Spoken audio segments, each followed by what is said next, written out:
Merhaba, ben Sonay Erdiyakar. Bugün Inspire projesinin misafiri olarak buradayız. Inspire, Türkiye Cumhuriyeti Sanayi ve Teknoloji Bakanlığı Kalkınma Ajansları Genel Müdürlüğü tarafından yürütülen, Avrupa Birliği fonuyla desteklenen ve Alman Kalkınma Ajansı GIZ'nin uyguladığı bir projedir. Türkiye'de yaratıcı ekonominin geleceğini şekillendirmek amacıyla karar alıcılarla birlikte çalışan Inspire, sektörün gelecekteki liderlerinin ihtiyacı olacağı kritik yetkinlikleri ele almak üzere bir masterclass serisi hazırlamakta. Ve bu masterclass serisinde sektörün liderlerinin, önde gelenlerin, düşünürler ve uygulayıcıları bir araya getirerek yenilikçi bakış açıları sunmayı, yaratıcı sektörlerin gelişimini desteklemeyi ve katılımcılara geleceğin dinamiklerine uyum sağlamaları için ilham vermeyi hedefliyor. Bugün bu serinin ilk bölümünde Doktor Ecmel Ayrali ile değişim yönetimini konuşacağız. Kendisinin bizimle paylaşacağı değerli konuları dinlerken siz değerli katılımcılar da sorularınız olursa bu platformun soru cevap bölümünden bize yazabilirsiniz.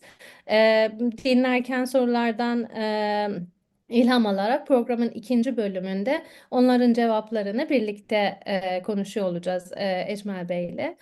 Ee, Soru cevap bölümünde şimdi sizden bir ricam da olacak. Biz de bu katılımcılarımızı tanımak isteriz. Mümkünse soru cevap kısmına e, hangi organizasyondan katıldığınızı, dilerseniz isminizi, hangi organizasyon ve kurumdan katıldığınızı ve bugün buraya katılmanızdaki motivasyonunuzu bizimle paylaşabilirsiniz. Böylece biz de sizleri tanımış oluruz. Ve yavaş yavaş programımızı da, webinarımızı da bu şekilde başlayabiliriz. Doktor Ayral'a dönmeden önce bugün bizimle olan Kalkınma Ajansları Genel Müdürlüğü, Genel Müdür Yardımcısı Mustafa Caner Meydan'a bu serinin açılışı için söz vermek istiyorum. Caner Bey, merhaba. Merhabalar Sonay Hanım. Teşekkür ediyorum. Ben de herkesi, tüm katılımcılarımızı, değerli misafirlerimizi saygı ve sevgiyle selamlıyorum. Bugün burada Inspire projesi Masterclass eğitim serisinin ilk oturumunda sizlerle bir arada olmaktan büyük bir memnuniyet duyuyorum. Bildiğiniz üzere Avrupa Birliği ve Türkiye İş Finansmanı'yla desteklenen ve kısa adı Inspire olan projemizin Türkiye'de yaratıcı ekonominin uygun şekilde dönüştürülmesi projemizi Sanayi ve Teknoloji Bakanlığımız, Kalkınma Ajansları Genel Müdürlüğümüz ve İstanbul İzmir Kalkınma Ajanslarımız ortaklığıyla sizin de belirttiğiniz gibi CİAZ'de işbirliğiyle yürütmekteyiz. E, Buradaki misafirlerimizin hemen hemen hepsi tamamı e, biliyorlar zaten ama ben tekrar ufak bir bilgi vereyim. Kalkınma ajanslarımız malumunuz bulundukları bölgelerde ekonomik, sosyal ve kültürel kalkınmanın lokomotifi olma misyonunu taşıyorlar. Bu bağlamda yaratıcı ekonomi gibi stratejik bir alan, bölgelerimizin potansiyelini ortaya çıkarma ve ulusal kalkınmaya katkı sağlama açısından kritik öneme sahip. Inspire projesi ile Türkiye'nin yaratıcı ekonomisi için kapsamlı bir strateji oluşturmayı ve bu stratejiyi destekleyecek bir yönetim mekanizması geliştirmeyi hedefliyoruz. Bu çerçevede şimdiye kadar eee, belirli çalışmalar yürüttük. Başta İstanbul, İzmir ve Ankara olmak üzere. Burada analizler, haritalamalar, meslek sınıflandırmaları yapıyoruz ve bu çalışmalar bölgesel kalkınma politikalarımızın yaratıcı sektörlere nasıl entegre edilebileceğine dair de bizlere ipuçları veriyor, yol gösterici oluyor. Önümüzdeki dönemde de inşallah tüm strateji, politika planlarımızda içereceğiz bu projenin çıktılarını.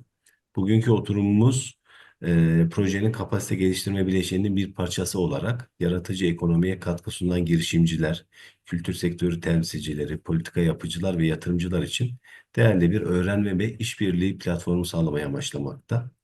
Eğitim serimizin ilk teması olan değişime yön vermek, sadece yaratıcı ekonomiye değil aynı zamanda kalkınma ajanslarımızın bölgelerimize gerçekleştirdiği dönüşüm projelerine de güçlü bir referans niteliğinde olacaktır.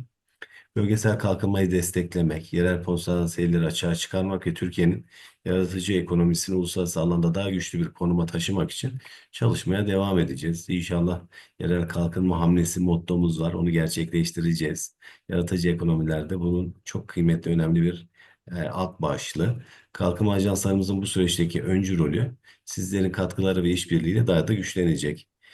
Tüm katılımcılarımızın katkılarıyla. Bu vesileyle etkinliğin tüm katılımcıları için ilham verici ve verimli geçmesini diliyorum. Ecmel Hocama da inşallah ben de can kulağıyla dinleyeceğim. Herkese katılımı için tekrar teşekkür ediyorum. Çok sağ olun.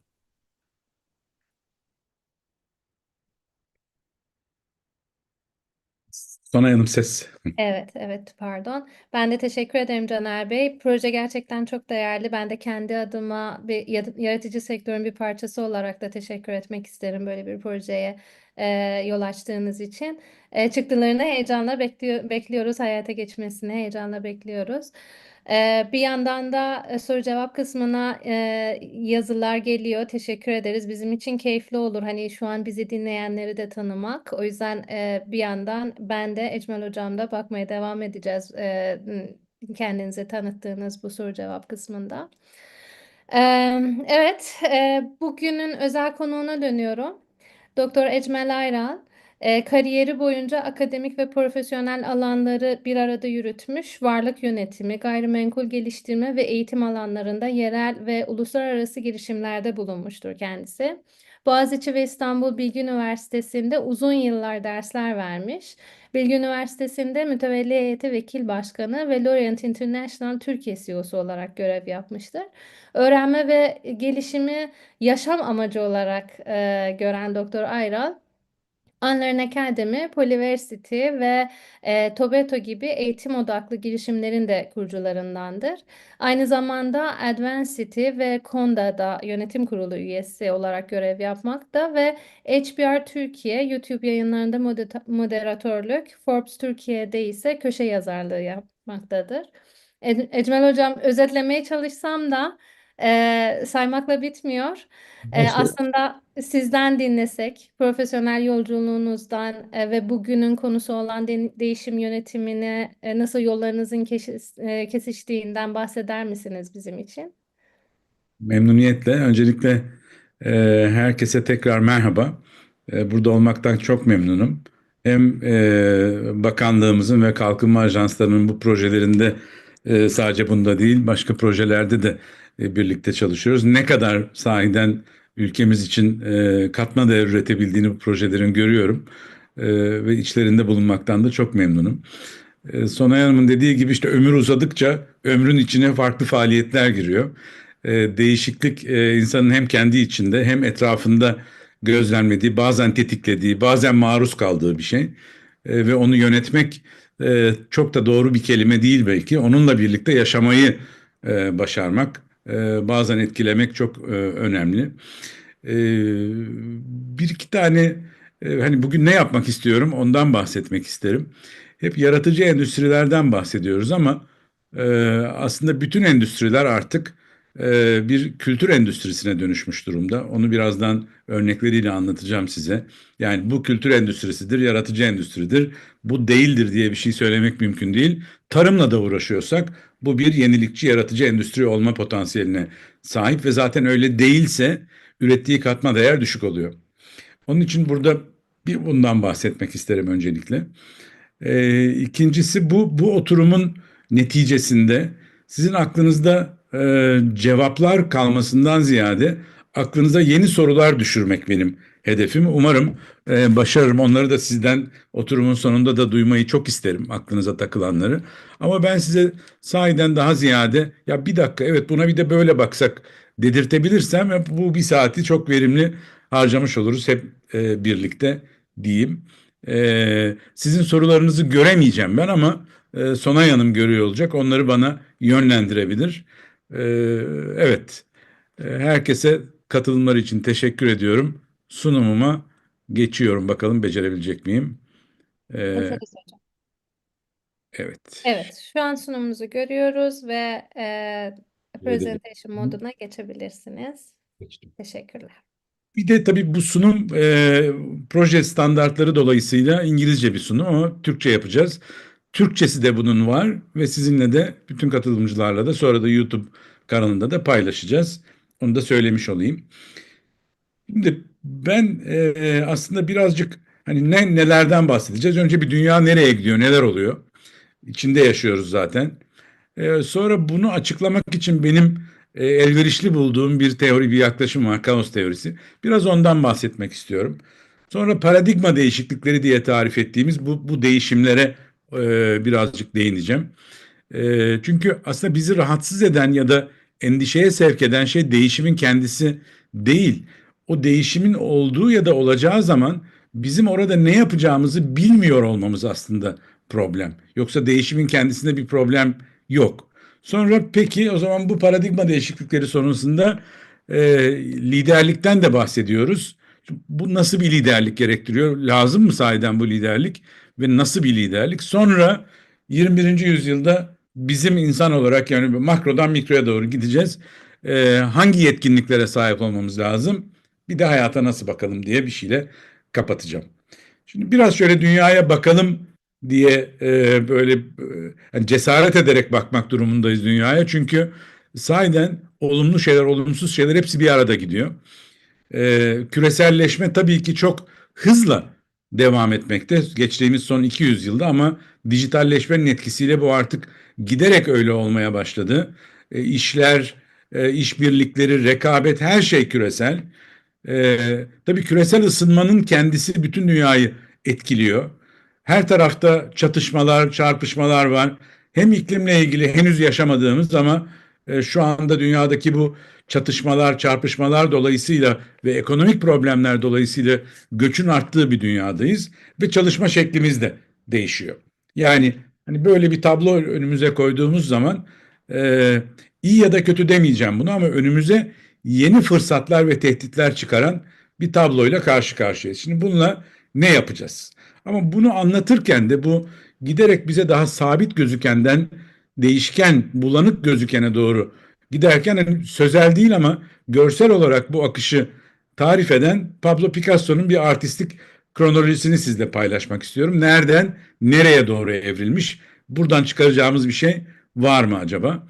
Şimdi bakın bu resme baktığımız zaman bu bir tabiatta bulunduğu haliyle bir yetişkin erkek. Bu Pablo Picasso'nun otoportresi ama onu bilmemize gerek yok bizim. Buna bakıyoruz evet diyoruz. Bu bir adam, yetişkin bir adam. Üzerinde bir bilişsel faaliyet göstermiyoruz ve hepimiz hemfikiriz. Herhangi bir tehdit hissetmiyoruz burada. Sonra bu da bir kadın. Bu da aslında Gertrude Stein. Kim olduğunu bilmemize gerek yok. Ama bu da yetişkin bir kadın. Malum tabiatta bulunduğu hali. Sonra bir şeyler değişmeye başlıyor. Bakın burada keskin hatlar aslında böyle bir insan yok. Ama biz buna bakınca neyi temsil ettiğini hemen anlıyoruz. Bir bilişsel faaliyet geçiriyoruz ama farkına bile varmadan. Hemen isimlendiriyoruz hep beraber. Sonra giderek karışıyor işler. Burada bakınca benim gibi kel ve sakallı bir adam var. Tamam ama gerisi ya rivayet muhtelif. Sonra iyice karışıyor işler. Sonra renkler de giriyor falan bunun ne olduğunu anlamamız çok mümkün ve sonunda böyle bir şeye geliyoruz. Şimdi buraya baktığınız zaman ne görüyorsunuz? Bir kendi kendinize sorun ve kendinize bir cevap verin. 5, 4, 3, 2, 1. Çok karışık değil mi? Bu tablo aslında Picasso'dan 300 yıl önce yaşamış Velázquez'in Las Meninas, Küçük Kız ve Nedimeleri tablo. Yani şu tablonun Picasso'ca ifade edilmiş hali. Şimdi buna bakınca her şeyi görüyoruz ve anlıyoruz. Bir değişim yok burada. Hepimiz hemfikiriz üstüne düşünmeden anlıyoruz. Şimdi bütün hikaye buna bakıp bunu görebilmekte. Eğer biz buna bakıp bu karmaşık dünyaya arkadaki temel değişkenleri, parametreleri yakalayabiliyorsak işte o zaman bu değişimle baş etmek ve kültürel endüstri diye tarif edebileceğimiz belki gayrimaddi unsurların oraya değineceğim birazdan kıymet kazandığı dünyayı daha iyi anlayabiliyoruz. Buna bakıp bunu görmek. Şimdi bunu yaparken de aslında neredeyse tarihin başından beri insanlık iki temel perspektiften yaklaşmış içinde bulunduğumuz evreni anlamlandırmak için. Bir pozitivist, ve non-pozitivist. Çok teorik bir şeye girmeyeceğim tabii ki. Ama aslında bu ne demek istiyorum ben burada? 4 tane temel alanda epistemolojik, ontolojik, insan tabiatına dair ve metodolojik 4 alanda iki uçtan yaklaşmışız. Ve bu uçlara baktığımızda şu iki tanesi çok kritik olanlar onlar. Ontolojik ve epistemolojik diye tarif ettiğimiz şey şu. Aslında ben neyi bilebilirim ve nasıl bilebilirim, değil mi? Bizi rahatsız eden şey aslında bilmemek. Neyi bilebilirim, nasıl bilebilirim? Şimdi ben tamamen pozitivist bir yerden baktığım zaman ampirik, yani gördüğümü, deneyimlediğimin gerçeklik olduğunu söyleyebilirim. Bu bir bakış açısı. Diğeri, öbür tarafa öbür uca gittiğimiz zaman tamamen sübjektif, belki sezgiye dayalı bir karar olur. Bu iki arada biz gidip geliyoruz tarih boyunca. Ama mesela şöyle bir soru sorsam size, belki daha anlamlı bir soru olur bu. Mesela dünya dönüyor mu ve bir küre midir diye bir soru sorduğum zaman ben, diyeceksiniz ki şimdi ne zırvalıyor tabii bu adam, geldik buraya dinliyoruz. Ama tabii ki ben de öyle olduğunu düşünüyorum. Dünyanın bir küre ve döndüğüne inanıyorum. Ama bu soruyu acaba size mesela bir 700 sene önce falan sorsam, gene bir araya gelebilsek, ne derdiniz? Gene önce ne zırvalıyor derdiniz. Sonra da tabii ki düz derdiniz, değil mi? Hala diyenler var, biliyorsunuz, bu Düz Dünya Derneği diye bir dernek var. Ne demek istiyorum? Aslında biz üzerinde bulunduğumuz gezegenin formu ve nasıl hareket ettiğine dair bile rivayetlere göre davranıyoruz. Bunu bir eleştiri olarak getirmiyorum. Bu aslında içinde bulunduğumuz iklimde birçok şeyin bilinmez olduğu ya da üzerinde rivayetlerin çok olduğu bir alan. Ve bu kötü bir şey değil, çünkü o zaman yeni bir şey yaratacak, yeni bir şey söyleyecek alan var demek. İşte aklımıza düşecek sorulardan bir tanesi bu: dünya sahiden dönüyor mu yoksa düz mü? Şimdi burada da bir iki tane cümle sizle paylaşmak istiyorum. Hızlı olması adına ben okuyayım. İşte bir tanesi diyor ki, Machiavelli 1532'de demiş ki, aynı şeyleri yapan iki insan farklı sonuçlara ulaşabilir. Doğru mu bu? Vallahi doğru yani. Ama lineer bir dünyada, yani tamamen pozitivist bir dünyada bu mümkün olabilir miydi sahiden? Olamazdı. Çünkü aynı şey yapıyorsak sonucunun aynı olması lazım. İşte burada aynının açıklaması çok önemli. O aynının içindeki nüansları kaçırıyor olabiliriz bazen. Ya da sahiden aynı olsa da sonuçları iklimi ve şartlara göre değişebilir. Devam edelim. Niye edemedim? Ettim. Bu da başka bir cümle okuyacağım size. Diyor ki burada bir kaptan, bütün meslek hayatım boyuncaki uzun bir meslek hayatı, hiç kaza yapmış gemi görmedim. Kaza da yapmadım ve hiç de bir tehlikeyle karşılaşmadım diyor. Bir gazeteci grubuyla mülakat yaparken, kaptanı tanıyor musunuz? 1907 yılında Kaptan E.J. Smith, muhtemelen tanımıyorsunuz. Ama gemisinin adını biliyorsunuz. Evet, aklınıza gelen gemi Titanic. Yani yola çıkmadan önce geçmiş yoğun tecrübesine dayalı olarak sorulara verdiği cevap, geleceği geçmişin bir projeksiyonu, uzatılmış hali olarak değerlendiriyor. Ve o zaman sahiden bir risk yok ortada. Ama hikayenin sonunu biliyoruz. Adamcağızla dalga geçmek için paylaşmıyorum bu cümleyi tabii ki. Ama bize şunu çok çok güzel gösteriyor: gelecek geçmişin uzantısı değildir. Geçmiş de şüphesiz bağlıdır ama şartlar, geleceği gelecek yapan temel unsur onlardır. Onun için sırf geçmişe bakıp geleceği üretemeyiz. İşte burada bizim yenilikçi, yaratıcı endüstriler diye tarif ettiğimiz şeyin tüm endüstrilere katkısı burada kendini gösteriyor. Onun için bunu biraz daha iyi anlamak için de bir teoriden faydalanmak istiyorum. Kaos teorisinden. Kaos teorisinin çeşitli önermeleri var. Birkaç tanesini biliyorsunuzdur. Ee, Bir tanesi şu: diyor ki biz dünyayı aslında iki temel seviyede değerlendirebiliriz. Makro seviye ve mikro seviye. Makro seviye, burada hatta strange attractor denen tuhaf çekim gücü diye Türkçe'ye çevirebileceğimiz unsurlar var. Aşağıda da mikro seviye. Mesela şöyle bir soru sorsam, bugün ocağın 29'u, ben size 29 Nisan'da bulunduğunuz binanın önünde hava kaç derece olacak desem, bunu bilebilmeniz mümkün değil tam olarak. Çünkü güneş hareketlerini falan öngörmeniz lazım, rüzgar hareketlerini, ama mevsimi bile biliyoruz. Bir aralık verebilirsiniz bana. Şimdi iş dünyasındaki temel sıkıntılarımızdan bir tanesi, biz mikro seviye hedefler peşinde koşuyoruz. Yani objektiflerimiz rakamsal, tam nokta atışı tutturmamız lazım. Ve şunu hiç değerlendirmiyoruz. Benim acaba koyduğum hedef sahiden hala aynı kalabilir mi, yoksa değişti mi? Bunu da yukarıdaki o makro seviye değişkenine bakarak aslında değerlendirmemiz lazım. Onun için ne yaparsak yapalım, hedeflerimize ulaşıp ulaşmadığımızı değerlendirirken aslında o hedeflerin hala geçerli olup olmadığını da sorgulamamız lazım. Buyurun, size bir tane soru alanı. İkincisi, işte bunu herkes biliyordur. Pekin'de kanat çırpan kelebek işte New York'ta fırtınaya sebep oluyor falan. Nasıl bir kelebekse, ama burada aslında hani derler ya, şair ne demek istiyor? Bunun aslında anlamı şu: esneklik çok önemli. Çünkü sebep sonuç ilişkilerini tam olarak kestirebilmemiz mümkün değil. Ben bu kadar bir harekette bulunabilirim. Bunun sonucu bu kadar olabilir, kocaman. Ya da tam tersi. Ve yön bu tarafa doğru niyetlenirim, kendimi öbür tarafta bulurum. Çünkü arada bizim kestiremediğimiz iç.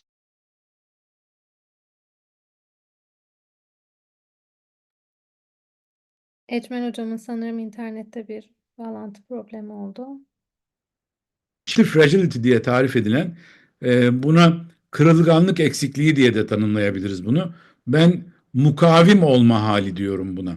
Yani hem esnek, biraz eski Türkçe belki yaşıma verin, ama hem esnek hem sağlam olabilme hali. Nasıl olabiliriz böyle? İşte orada da esnekliğin önemi, bakın bir iki tane uç örnek, karikatür örnek verdiğimiz zaman belki daha iyi anlaşılıyor. Bakın 2020'de bu Covid krizi patladığında petrol bir anda Nisan ayında, Mayıs teslim petrolün fiyatı 80 dolardan eksi 40 dolara düştü. Ve tam o anda eğer bir tanker alabilme imkanımız olsaydı ve 4 ay sonra da tekrar 80 dolardan e, varil başına 120 dolar karla tankeri de satabilseydik, bir anda işte elimizde 250 milyon dolar falan bir para olabilirdi. Karikatür bir örnek, bilmiyorum olmuş mudur. Ama içinde bulunduğumuz dünya bu kadar esnekliği gerektiren bir dünya. İşte bu esnekliği yaratacak olan şey de aslında bizim hep üzerinde durduğumuz yaratıcılık derken, bir ürün yaratmaktan ziyade bu esnekliği bize kazandıracak fikir üretebilmek ve onun peşinde koşabilmek.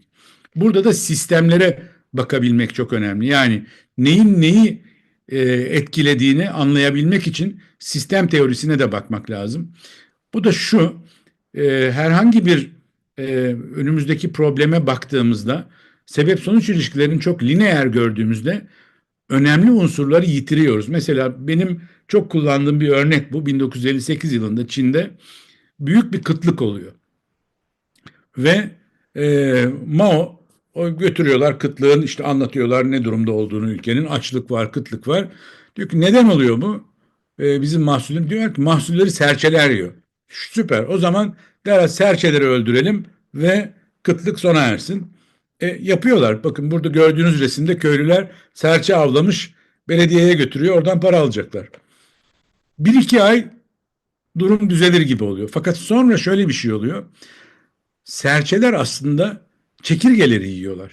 Ve serçeler ortadan yok olduğunda bu sefer çekirge sürüleri mahsule dadanıyor ve onlarla baş etmek daha da güç.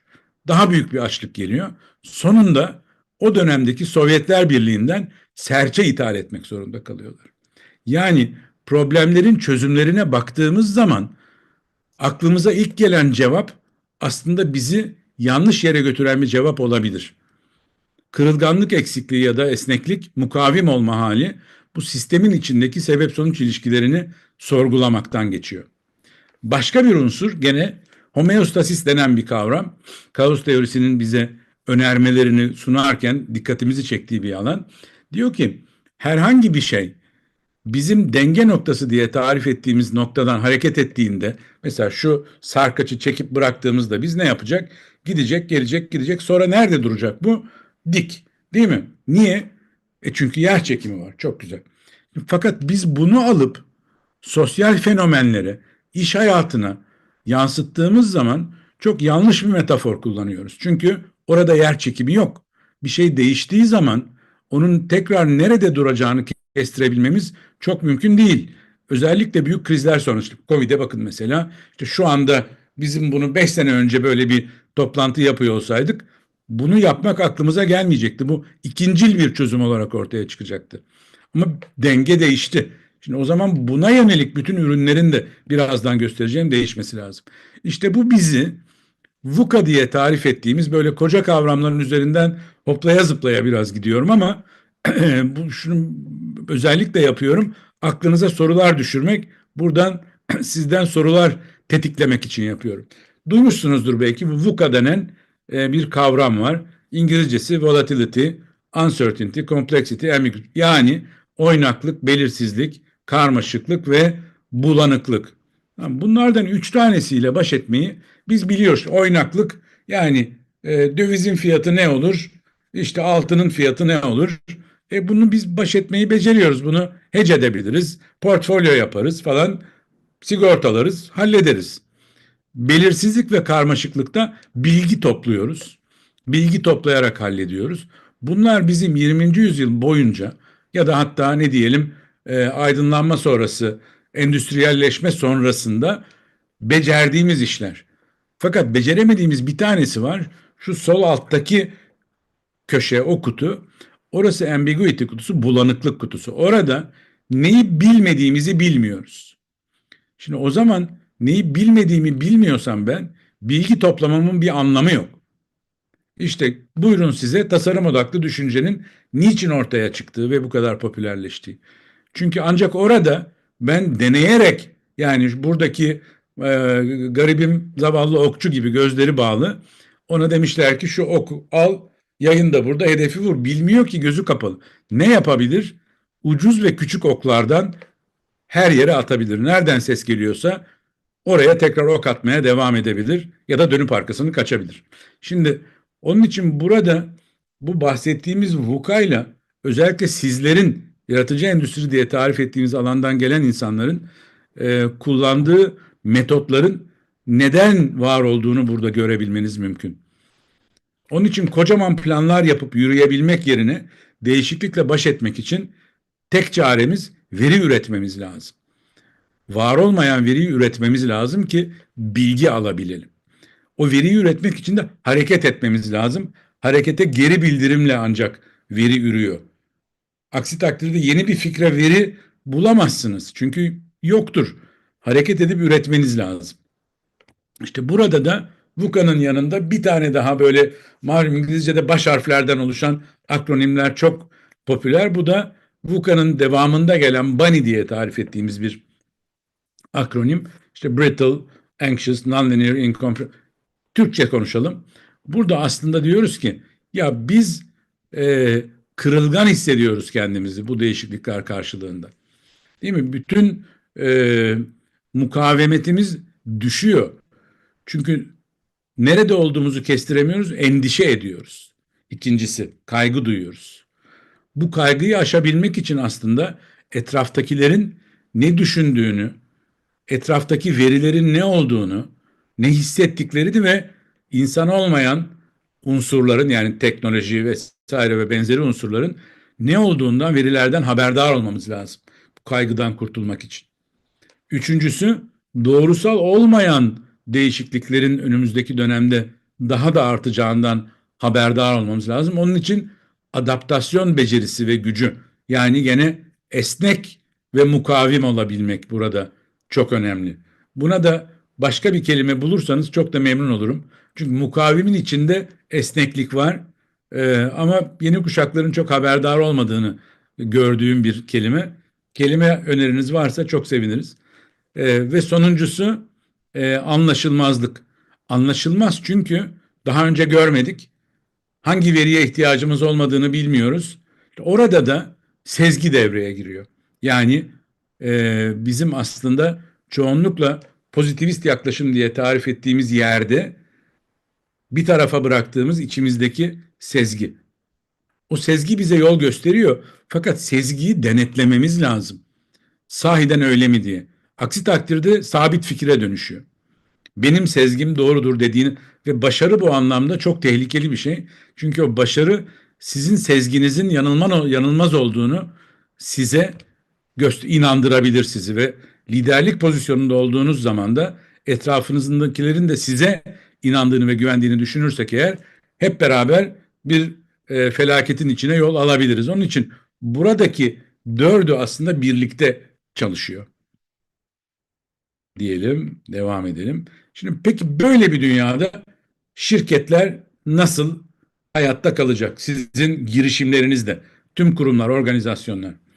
Şimdi birkaç tane burada sizle bilgi paylaşmak istiyorum. Bir tanesi şu, bir büyük kurumlar var, bir de yeniler var, malum startuplar. İşte araştırmalar bize şunu gösteriyor. Büyük kurumlar sermayeleri itibarıyla, marka güçleri, teknolojiye erişimleri itibariyle çok kuvvetliler. Ama bu kadar değişken bir dünyada onlar kendilerini aslında hepimizin içinde bulunduğu ya da ilişkide olduğu büyük kurumlara baktığımız zaman büyük stratejik planlarla, bütçelerle, karar verme mekanizmalarıyla bir taraftan yavaşlatıyorlar ve ketliyorlar. İyi mi kötü mü? Startuplar için iyi bir şey bu. Çünkü araştırma bize şunu gösteriyor. İşte bu hep konuşulan çeviklik, deneme becerisi falan bütün bunlar da startuplarda. İşte büyük kurumların içinde özellikle yaratıcı sonuçlar elde etmeye yöneleceksek eğer bunları içeriye sokmamız lazım. Bakın bir tane örnek vereyim size. 2000'li yıllara kadar 1 milyar dolar eşiğine ulaşan firmalara baktığımızda bu Amerika'daki Fortune 500 vesaire en büyükleri oraya gelmelerinin aldığı süre yaklaşık 20 yıl. Bugüne baktığımız zaman 1 yıl civarında. Şimdi bu bize şunu gösteriyor. Hani büyük olanın aslında durumu çok da sağlam olmayabilir. Startup için baktığımız zaman fırsatlar her zamankinden daha yakınımızda olabilir. Şimdi birazcık ben bu değişimden bahsediyoruz malum. Şöyle bir 200 yıllık değişimden bahsedeceğim size ama 5 dakikada merak etmeyin. Şimdi bir tanesi bu değişim paradigmalarına baktığımızda nerelerde kırılmış diye. Bir tanesi işte arz ve talepte kırılmalar olmuş. Ne demek istiyorum?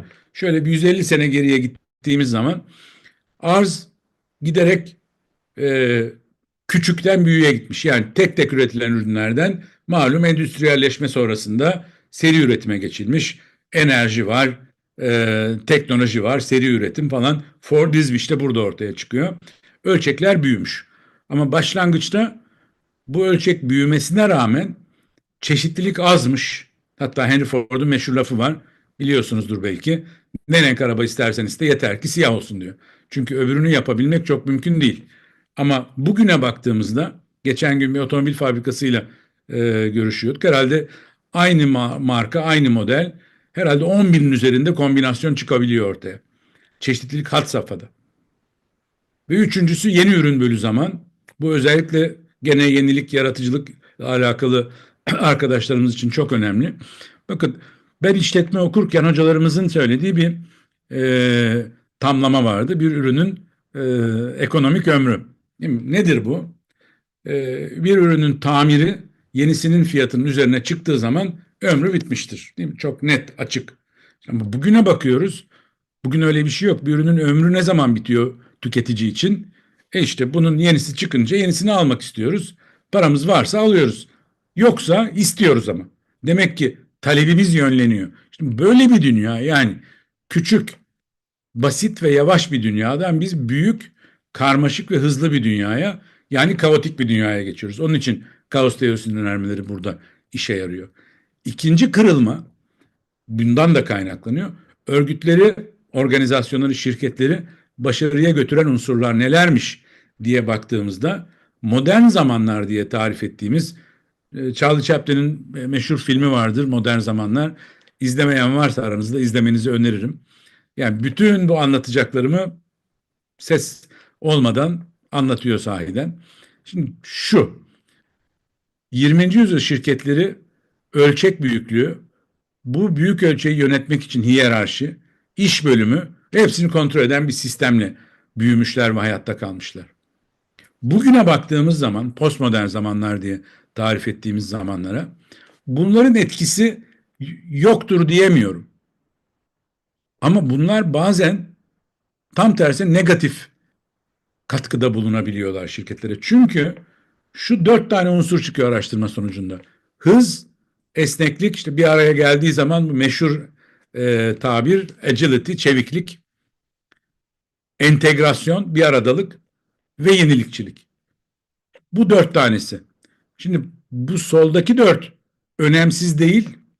Fakat bu soldaki 4'le beraber bu sağdaki 4'ü ortaya çıkartmak çok güç. İşte onun için bunlar startuplarda var. Ve startuplara da büyüklerin ihtiyacı var. Kendi içlerini alıp yok etmek yerine kendi sistemleri içinde onları bir nevi balinanın üzerindeki o diş temizleyen küçük canlılara benzetebilirsiniz. Orada tutup onları da yeşertmek ancak öyle mümkün. Ve sonrası peki böyle bir örgüt yapısı nasıl olabilir diye baktığımızda şunu görüyoruz.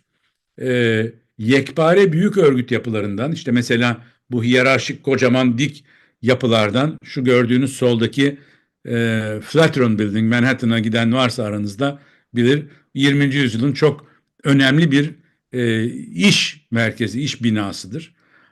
Sağdaki de biliyorsunuz hepiniz muhtemelen Apple'ın kampüsü.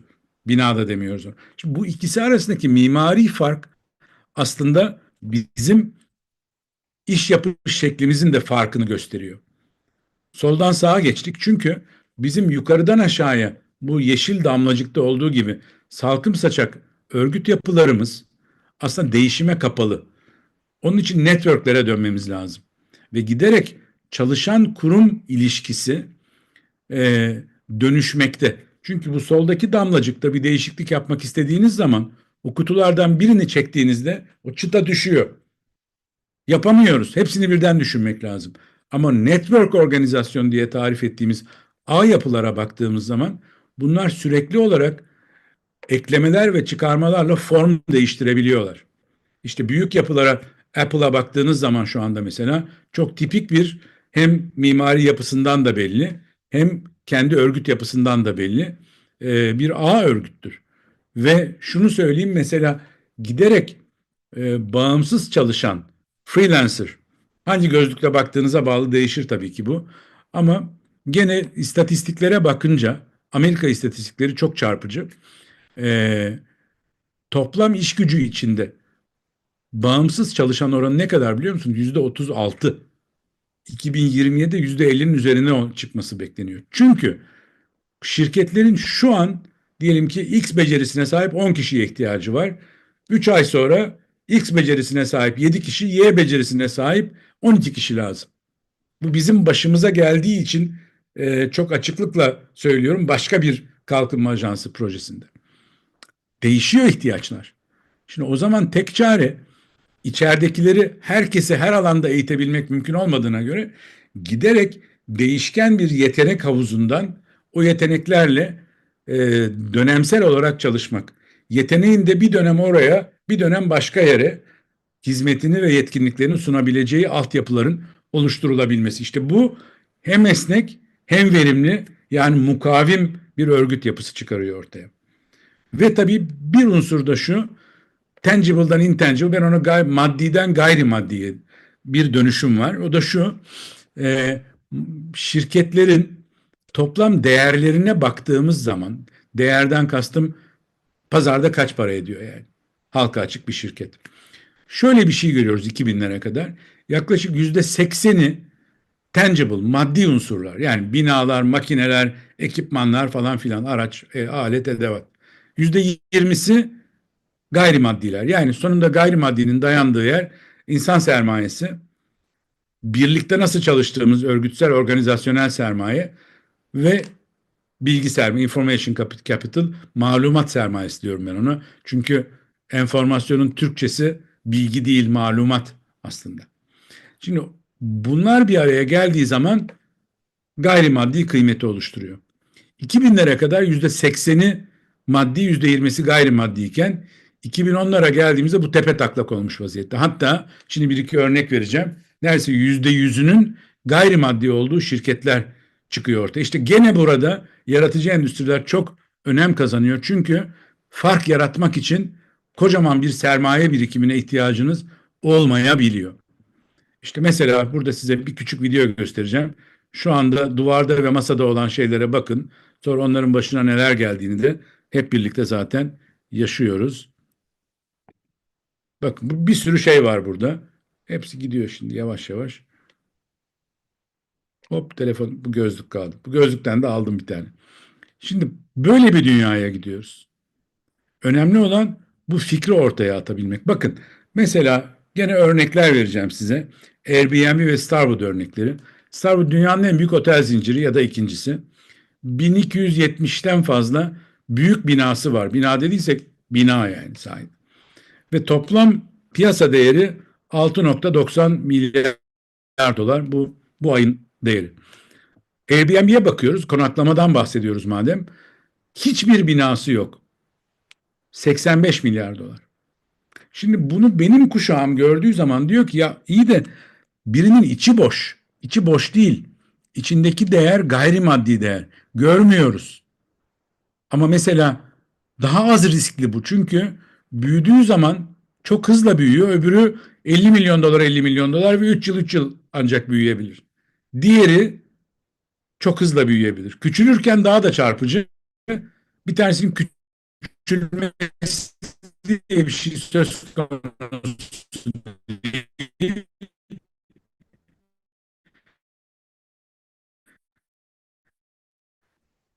Lütfen hocam. Diğerini gördük Covid zamanı.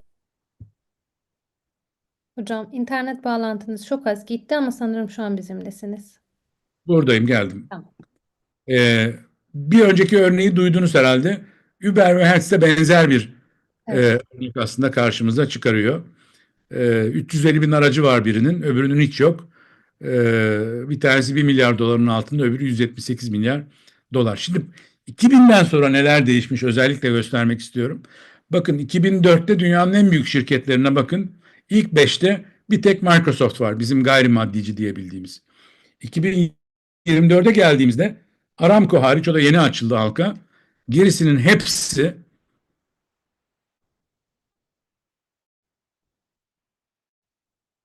gayrimaddici.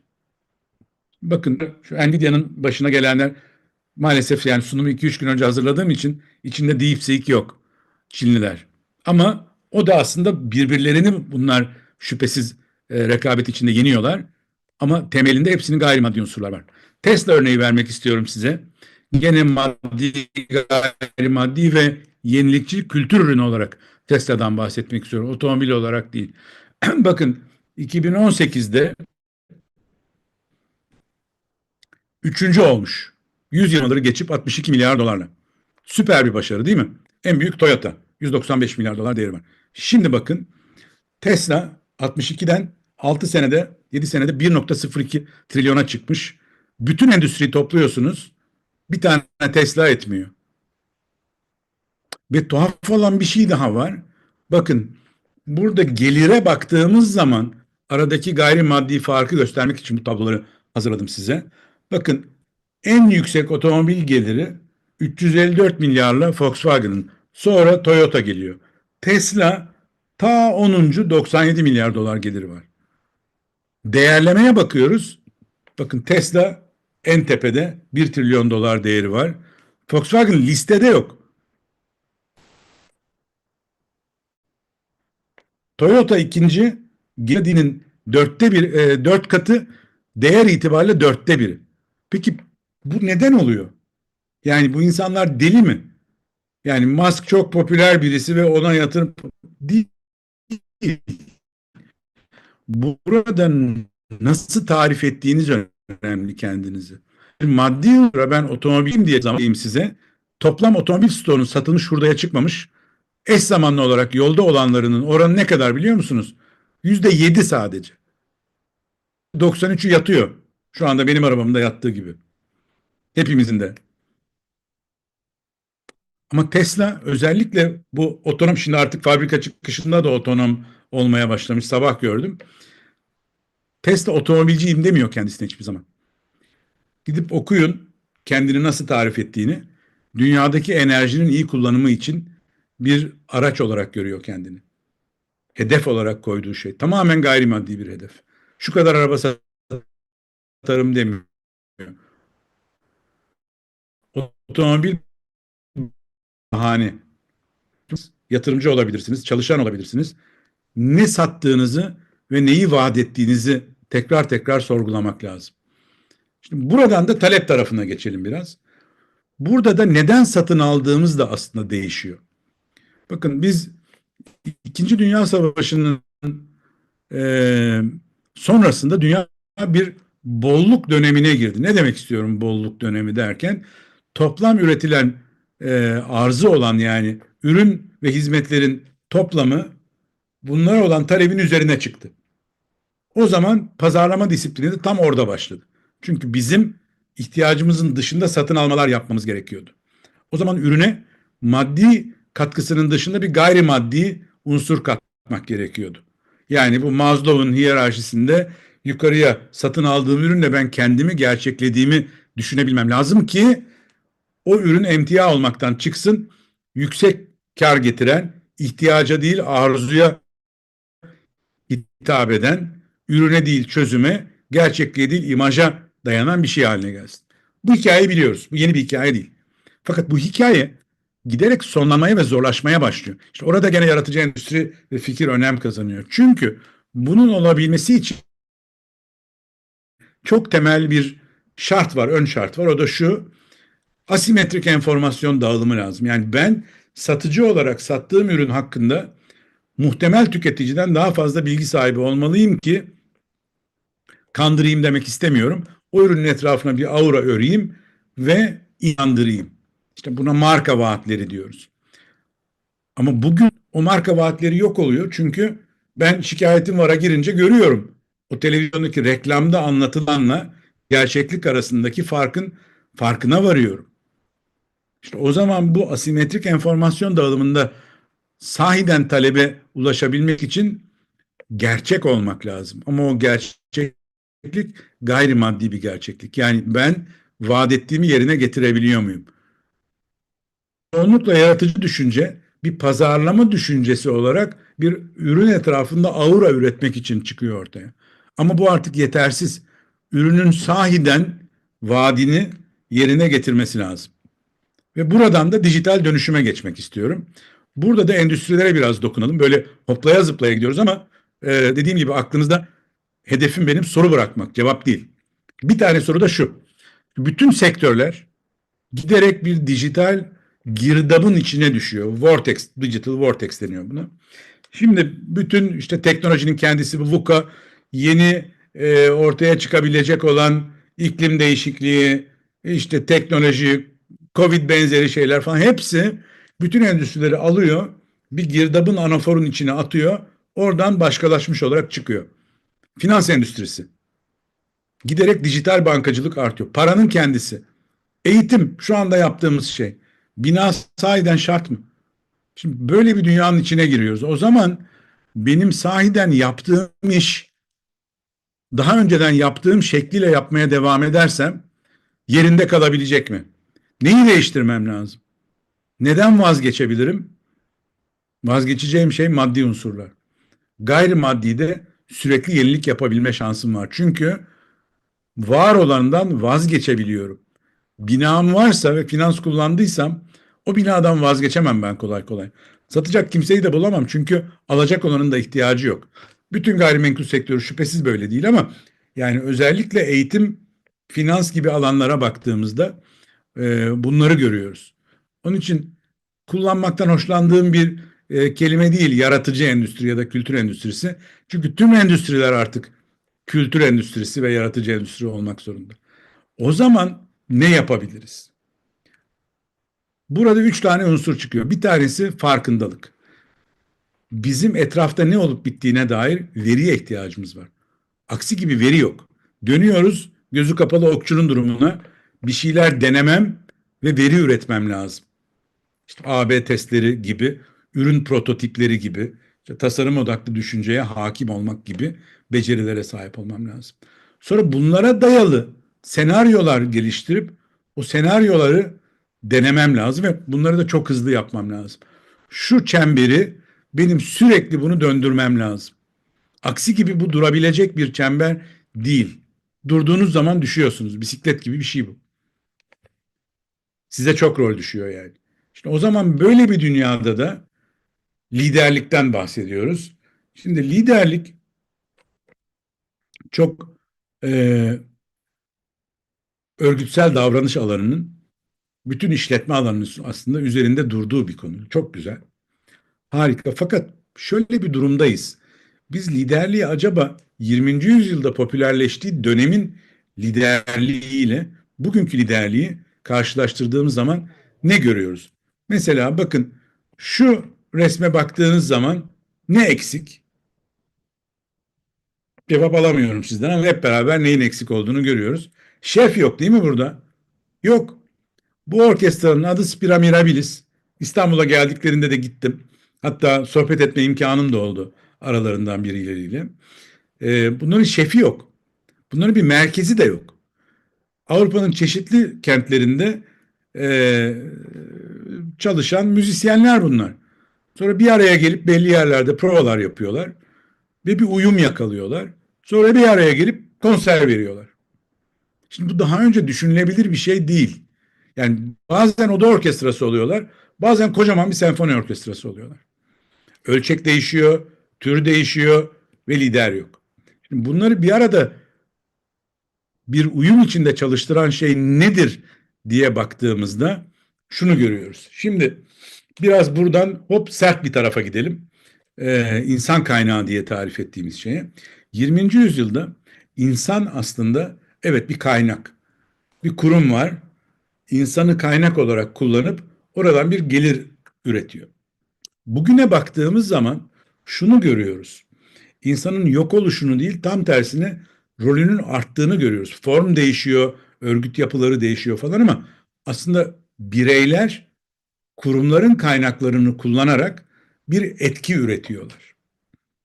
İşte kaos teorisinin söylediklerinden bir tanesi bir kişinin yaratabileceği bir fark aslında. Akla gelen bir küçük fikrin üretebileceği etki. Şimdi o zaman bizim liderlik diye tarif ettiğimiz şey de aslında bizim daha önceden alışık olduğumuz işte bir liderin etrafına toplanmış insan gruplarının onun söylediklerini yaparak bir yere varmaları. Şüphesiz hala mümkün. Ama orada şu eksiliyor. Bakın liderin tarifi benim çok sevdiğim, çok yakında kaybettik.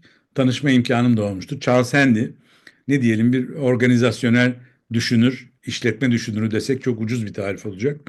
Diyor ki aslında bir liderin temel görevi bir vizyonu başkaları tarafından içselleştirilecek hale getirmek ve onlara bir amaç verebilmek. İşte bu amaç aslında e, amaç ve anlamın giderek önem kazandığını görüyoruz. Bir söz daha paylaşmak istiyorum Viktor Frankl'ın. O da diyor ki hayat bu işte malum biliyorsunuzdur. Toplama kamplarında aslında hayatı geçmiş kurtulmuş bir insan. Ve şunu söylüyor. Oradaki temel zorluk açlık ya da işte soğuk falan değil anlamsızlık. Ben niye buradayım sorusunun cevabı yok. Şimdi o zaman bu cevabı ürettiğiniz zaman diyor hayatta kalabiliyorsunuz. Bir anlam ürettiğiniz zaman. İşte bu anlamı yapabiliyorsak eğer ortaya koyabiliyorsak ve başkalarıyla bir ortak anlam üretebiliyorsak ben bir kelime Hannah Arendt'ten o böyle kullanmamış ama ödünç aldım diyeyim bu kelimeyi. Interest diyor.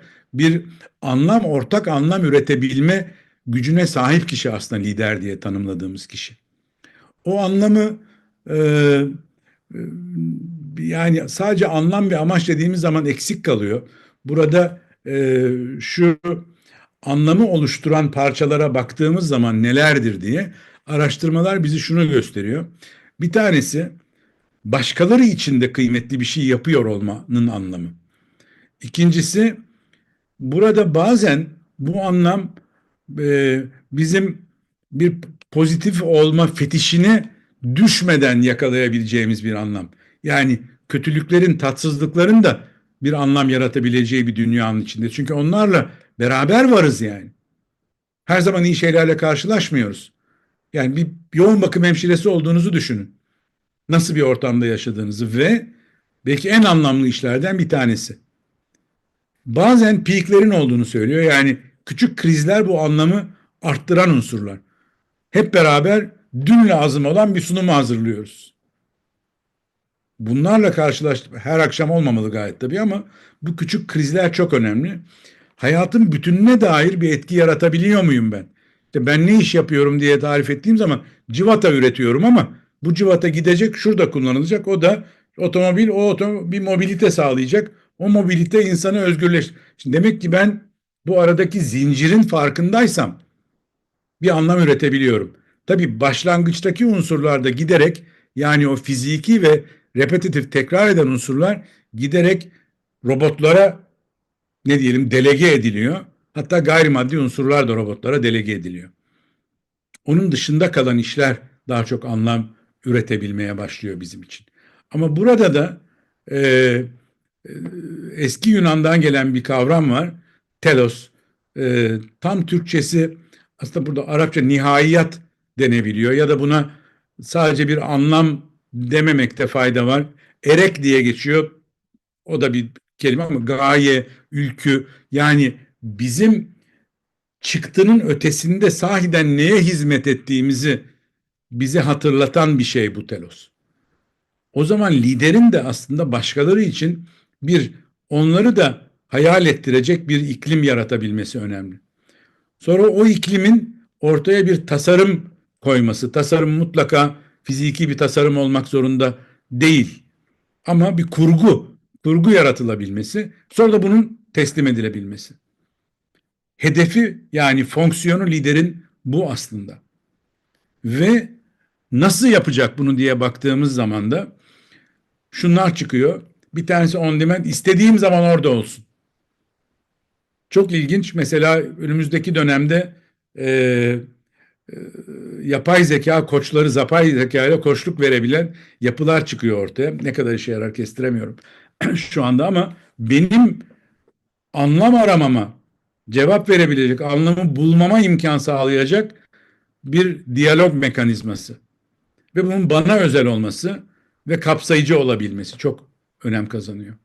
İşte burada kapsayıcılık, çeşitlilik şu anda şüphesiz etrafımıza baktığımız zaman bütçeleri kısılan unsurlar olarak görüyoruz bunları. Çok sert bir kültüre doğru gidiyoruz. Fakat bu sert kültür e, sonunda diyalektik olarak dönecektir diye düşünüyorum. Bu sefer hayal gücümüzü, yani yukarıyı eksiltecektir. Onun için kapsayıcılık burada özellikle çok önemli. Kapsayıcılıktan benim anladığım da şu: çatlak ses çıkarabilme, bu çatlak sesin duyurulabilmesine imkan sağlayabilecek bir çerçevenin vardı. Çünkü o çatlak sesin içindeki yenilik aslında belki bizi içinde bulunduğumuz durumdan daha iyi bir duruma taşıyabilecek olan şey. Onun için orada lidere düşen aslında bu hayalden kurgu, kurgudan sonuç üretebilecek yolculuğun tarifi ve insanların onun içine daveti. İşte onun içinde hani nasıl bir şey olmalı bu leader of the future diye tarif ettiğimiz gelecekteki lider diye malum çok çeşitli araştırmalar var ama bir tanesi de bu. Ortak unsurları var bu araştırmaların. Bir tanesi şu adaptive mindset dediği, yani ben sahiden esnek olabilmeliyim. Biraz önce bahsettiğimiz sezgi çok kıymetli ama sezginin sabit fikre dönüştüğü anda birdenbire ben adapte olamıyorum. Ben olamayınca başkasını da yapmıyorum. Karşı tarafa bir psikolojik güvenlik verebilmeli. Yani hata yaparsam eğer dünyanın sonu değil. Aynı hatayı 8 kere yapıyorsam evet. Yani başıma kötü şeyler gelmeli. Ama burada ben deneme yapabilmeye en azından açık bir iklimin içinde olmalıyım. Çeşitliliğe açık olmalı, biraz önce söylediğimiz. Zihinsel anlamda esneklik. Bu şu demek aslında, bilişsel esneklik şu: aynı eş zamanlı olarak birbiriyle çelişen iki fikri kafamda çarpıştırabiliyor muyum? Bunu yapabiliyorsam eğer aslında öğrenmeye de açığım demektir. Öğrenmek çünkü unutmakla ilişkili. Yeni bir şey öğrenmek için bildiğimi benim unutmam lazım. Unutmaktan kastım göz ardı etmem lazım. Dijital becerilere açık olmam lazım ve işte anlam üretmem lazım. O telosun ya da bizim bir gayenin erek üretmem lazım. Bir ülkü sunabilmem lazım etrafımdakilere. Ve onların benimle birlikte gelebilmesini sağlamam lazım. Bu dünyadaki liderlikte böyle bir şey. Şimdi bize gelelim. Şimdi çok kısa da herkesten, hepimizden bahsedeyim istiyorum biraz. Şimdi Mevlana'nın meşhur tabii ki bildiğimiz lafı var. Ya göründüğün gibi ol, ya olduğun gibi görün. Çok güzel. Haddimi aşmak istemem ama ben şöyle görüyorum bunu. Aslında bu cümle bir fotoğrafı ifade ediyor. O anı ifade ediyor. Halbuki hayat bir filme daha çok benziyor. Onun için burada aynı kareyi böyle üç tane yan yana koydum. İşte bir düşünün, bir tırtılsınız. Sonra kelebek oluyorsunuz. Ama hayat sizi yeniden tırtıl yapıyor. Çünkü öğrenmek zorundasınız. Sonra yeniden kelebek, sonra yeniden tırtıl, karşımıza çıkan her yeni durumda kendimizi tırtıl gibi görmemiz lazım ki yeniden kelebeğe dönebilelim. Bu çok kolay değil. Onun için de hangi bu sefer yetenekler, beceriler gerekiyor diye baktığımızda aslında gene böyle hani her yerde bu listelerden Dünya Ekonomik Forumu'nun ayrı, işte Forbes'un başka, Harvard'ın falan, ama ortak noktaları şu: karmaşıklıkla ve değişkenlikle başa çıkmak, yeniliğe açık olmak, yeniliği denemek, korkmamak, eleştirel düşünce çok önemli. Eleştirel düşünce aslında yani Türkçe eleştirmekle ilişkili bir şey değil. Eleştirmek bizde negatif bir şey. Eleştirel düşünce benim doğru olduğunu düşündüğüm şeyin hala doğru olup olmadığını bir daha sormam. Geçmişte de doğru muydu? O da arkadan gelecek tabii. Ama en azından şu anda. Bunu kendi fikirlerim için yapabiliyorsam işte objektif yargıya geçiyor, objektif judgment'a geçiyor. Bu bilişsel esneklik, eleştirel düşünce ve objektif muhakeme bir araya geldiğinde yaratıcı endüstrilerin, gene kullandım o lafı, e, en çok ihtiyaç duyduğu yetkinlikler de bunlar. Ve tabii bunu yapabilmek için de bizim bir ikinci eğri diye tarif ettiğimiz, gene Charles diye buradan gidiyorum. Onun bir tabiridir bu. Şimdi insan veya insanların oluşturdukları kurumlar için en tehlikeli şey, bakın insan ömrü, doğuyoruz, büyüyoruz, bir platoya geliyoruz. Sonra giderek o platodan aşağı kıvrılıyor ve malum yok oluyoruz. Şimdi bu kurumlar için baktığımızda, hatta insanların kendi kariyerleri içinde baktığımızda çok huzurlu hissediyorsanız bulunduğunuz noktada kendinizi, tehlikeli demektir durum. Yeni bir şey yaratmanız lazım. O yeni şey yaratmadığınız zaman yok olabilirsiniz. İşte burada da benim en çok sık kullandığım örnek işte Kodak örneğidir mesela. Kodak niye yok olmuş, batmış diye baktığımızda çoğunlukla bu soruyu sorduğumda aldığım cevap teknolojiye ayak değil. Teknolojiye ayak uydurmadığından değil bu. Çünkü dijital görsel işleme teknolojisini ilk bulan Kodak 1975 yılında hem de. Ama platodaki konforunu bozmak istemiyor kurum, yatırımcıları, yöneticileri. Çünkü kendilerini kamera ve film üreticisi olarak görüyorlar. Halbuki onlar görsel hafıza üreticisi ve paylaşımcısı. Ve bunun farkına varmadıkları için bu ikinci eğriye sıçrayamıyorlar ve yok oluyorlar. Halbuki 1975 yılında işler çok yolunda giderken ikinci eğriye sıçrasalar şu anda bambaşka bir dünyada onlar için en azından olabilirdik. Biz şu anda onu yaptık ama onlar geride kaldı. Onun için çok konforluysanız bir durup düşünmek lazım. Ve o konfor alanından çıkış da çok kolay değil. Çünkü biz konfor alanımızın içindeyken etrafımızda bir güvenlik haresi olduğunu düşünüyoruz. Halbuki yok. Güvenlik değil, belki etrafımızda risk haresi var. Ama farkına varmayabiliyoruz. Çünkü içinde bulunduğumuz konfor alanı bizi iyi hissettiriyor.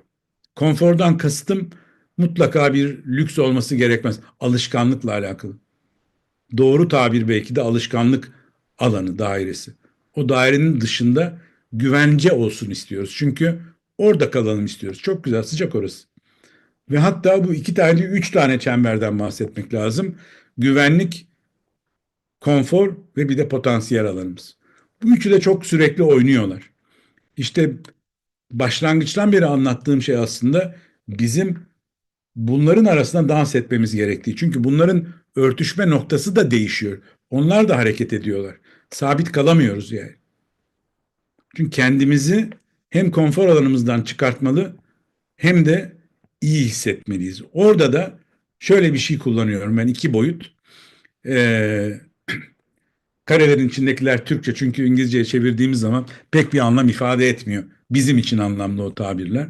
Şimdi bakın, iki tane boyut düşünün. Bir tanesi pasiften aktife gidiyor.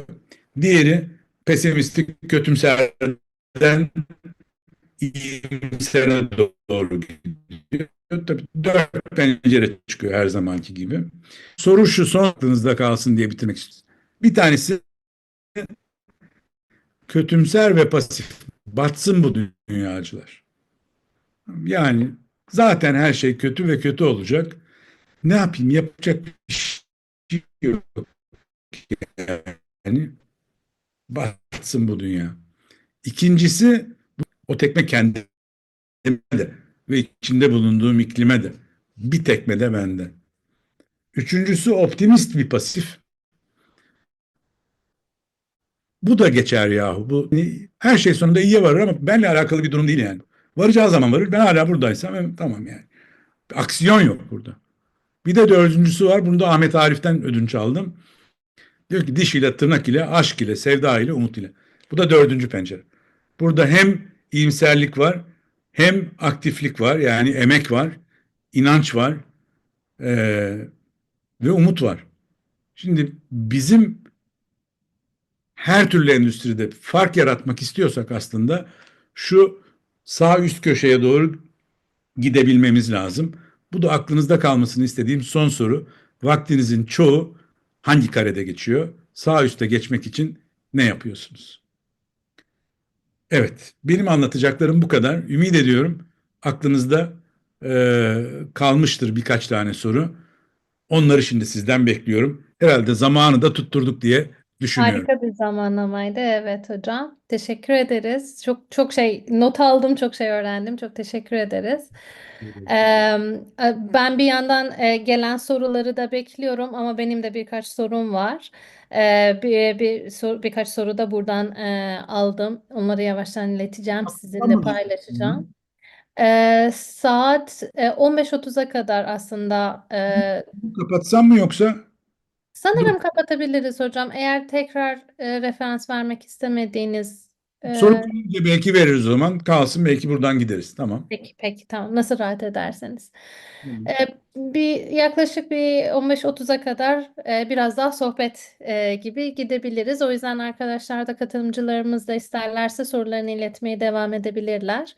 Bir soru sunumla alakalı gelmiş. Buradan da paylaşayım. Şu an YouTube kanalında, Inspire Terra YouTube kanalından canlı yayın oluyor ve o kayıt orada devam edecek. Dolayısıyla tekrar izlemek isterseniz YouTube kanalına başvurabilirsiniz ilerideki günlerde. Hatta dilini de subtitle olarak, İngilizce olarak da eklenecek. Dolayısıyla İngilizce de takip edilebilecek. Biraz sonra sunumunuzun başından geleceğim hocam. Şimdi çok güzel bizi böyle bir yolculukla getirdiniz bir yerde, şu an deli sorularla bıraktınız bizi. Ama ben biraz daha baştan geri dönüp oradan soracağım. E, Sohbetlerinizin arasından karmaşık dünyada olduğumuzu duydum. Sizce karmaşık bir dünyadayız gerçekten? Dünya gitgide karmaşıklaşıyor mu? Yoksa hep karmaşıktı da biz bu aralarda çok mu farkındayız? Çok mu iletişimdeyiz de onu konuşuyor muyuz? Ondan mı hissediyoruz bunu daha çok? Valla dünya tabii, yani şu VUCA tabiri üzerinden gidersek eğer, karmaşıklaşmaktan ziyade bulanıklaşıyor. Hı hı, Yani ne mevcut durum hakkındaki bilgimiz tam, ne de adım attığımız zaman başımıza ne geleceğine dair tahminimiz tam doğru. Onun için orası bulanık bir yer. hı hı, Böyleydi. Muhtemelen hep böyleydi. Fakat biz dünya hakkında bu kadar fazla malumata, bilgi demiyorum, malumata sahip değildik. hı hı, Şu anda sürekli bir malumat bombardımanı altındayız.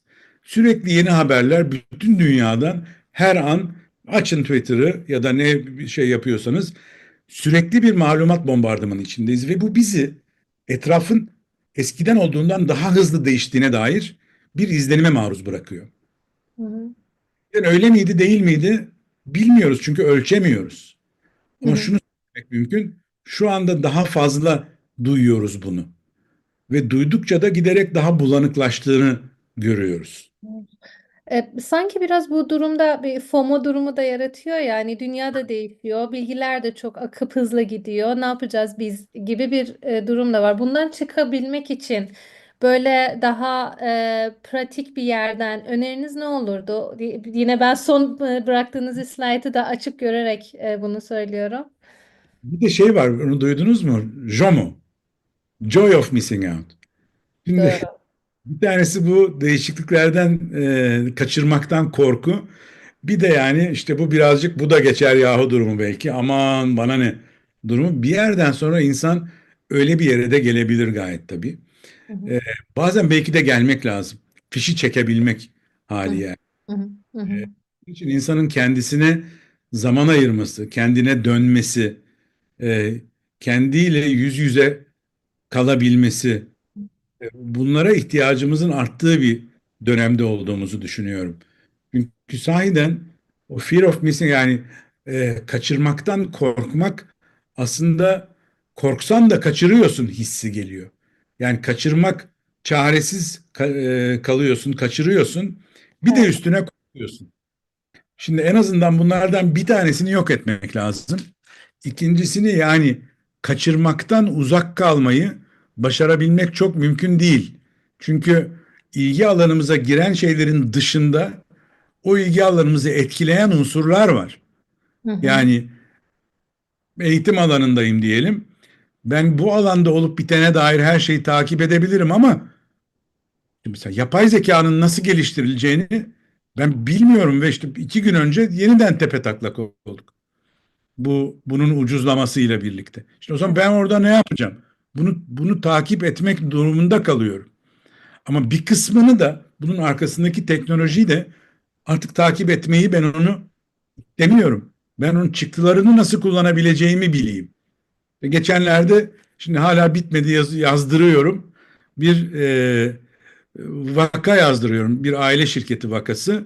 Hamlet hikayesinden yola çıkarak ChatGPT'ye. Şimdi bu mesela yeni hobi mu haline gelmiş vaziyette. Evet. E, Şimdi bu yeni çıkan şeyle acaba daha hızlı, daha nasıl, yani o kadarını takip edemiyorum. Ama Evet. elmanını en azından kullanabilmeyi, yani bir kısmı kaçınmak bile lazım belki bu kadar bombardımandan ve odaklanabilmek. Çünkü odaklanmadığımız zaman da e, hiçbir şey olmuyor. Ne yol alabiliyoruz ne de aslında iyi hissedebiliyoruz. Hı hı. Odaklanmak bir şeyle, güzel bir kelime var Türkçe'de, hemhal olmak diye. Hı Bir hı. şeyle hemhal olduğunuz zaman onun içinde akıyorsunuz. İşte o akma hali, özellikle yaratıcı sürece baktığınız zaman en çok ihtiyacımız olan hal diye düşünüyorum. O zaman sorulardan birisi de hani zihnimizde tohumunu bıraktığınız sorulardan birisi de her birimizin hemhal olabilme hali nedir, nasıldır? Hangileri bırakacağız takip etmeye, hangilerini devam edeceğiz keşfetmeye? Bunlar da kişisel yolculuğumuzu geliştirecek herhalde. Peki, şimdi biraz hani kaotik sistemlerden de bahsettik. Sebebi de az önce konuştuğumuz bu biraz daha karmaşık ve bulanık olan hayatlardan, dünyadan ötürü. Şimdi bu sistemlerin ister karmaşık sistemler, ister kaotik sistemlerin özelliklerinden biri bildiğim kadarıyla self-organization'dır. Sizin de orkestradan verdiğiniz örnek de ona benziyor. Benim çok sevdiğim bir örneği daha Sığırcıkların Dansı da onun gibi oluyor. E, Bence ideal bir format, ideal bir modeldir eğer ki yapılabilirse. Bu geçerli midir kaotik sistemlerde? İlk onu sorayım. İkincisi de eğer ki kurumlar olarak ya da yine bireysel olarak da sonuçta biz de networkler içerisindeyiz kendi hayatımızda, ister özel hayat ister profesyonel hayat. Öyle bir noktaya gelebilmenin ipuçları var mı? Faydalanabilir miyiz bundan? Hanım, şöyle bir örnek vereyim. Bu self organization, yani kendiliğinden örgütlenme diye tarif ettiğimiz şey, aslında belirli bir çekirdeğin, otoritenin güdüsü olmadan, gütmesi olmadan, e, parçacıkların bir araya gelip hareket edebilmeleri. Hı hı. Burada ilginç bir şekilde kendiliğinden bir düzen çıkıyor ortaya. İşte Spira Mirabilis buna verilebilecek örneklerden bir tanesi. Ama mesela şunu düşünün. E, Bu özellikle startupların bir araya geldiği hub'lara baktığımız zaman, yani bunlardan üniversitelerin içinde var, teknoparklar, tekmerler falan, bütün bunlara baktığımız zaman oradaki e, kurum demek istemem, girişimlerin içinde bulundukları iklimdeki diğerleriyle yapabilecekleri ortaklıklar, birlikte ürün geliştirmeler, benim size hizmetim, sizin ona bütün bunların aslında kendiliğinden ortaya çıktığı bir yapı ile karşı karşıyayız. Hı hı. Malumatın yayılması buna imkan sağlıyor. O malumat olmadan o kendiliğinden örgütlenmenin olabilmesi çok mümkün değil. Tamamen tesadüfe dayalı olabilir o. Ama tarafların birbirlerinden haberdar olmalarını sağlayacak iklimi, altyapıyı, platformu aslında sunabilmek çok kıymetli.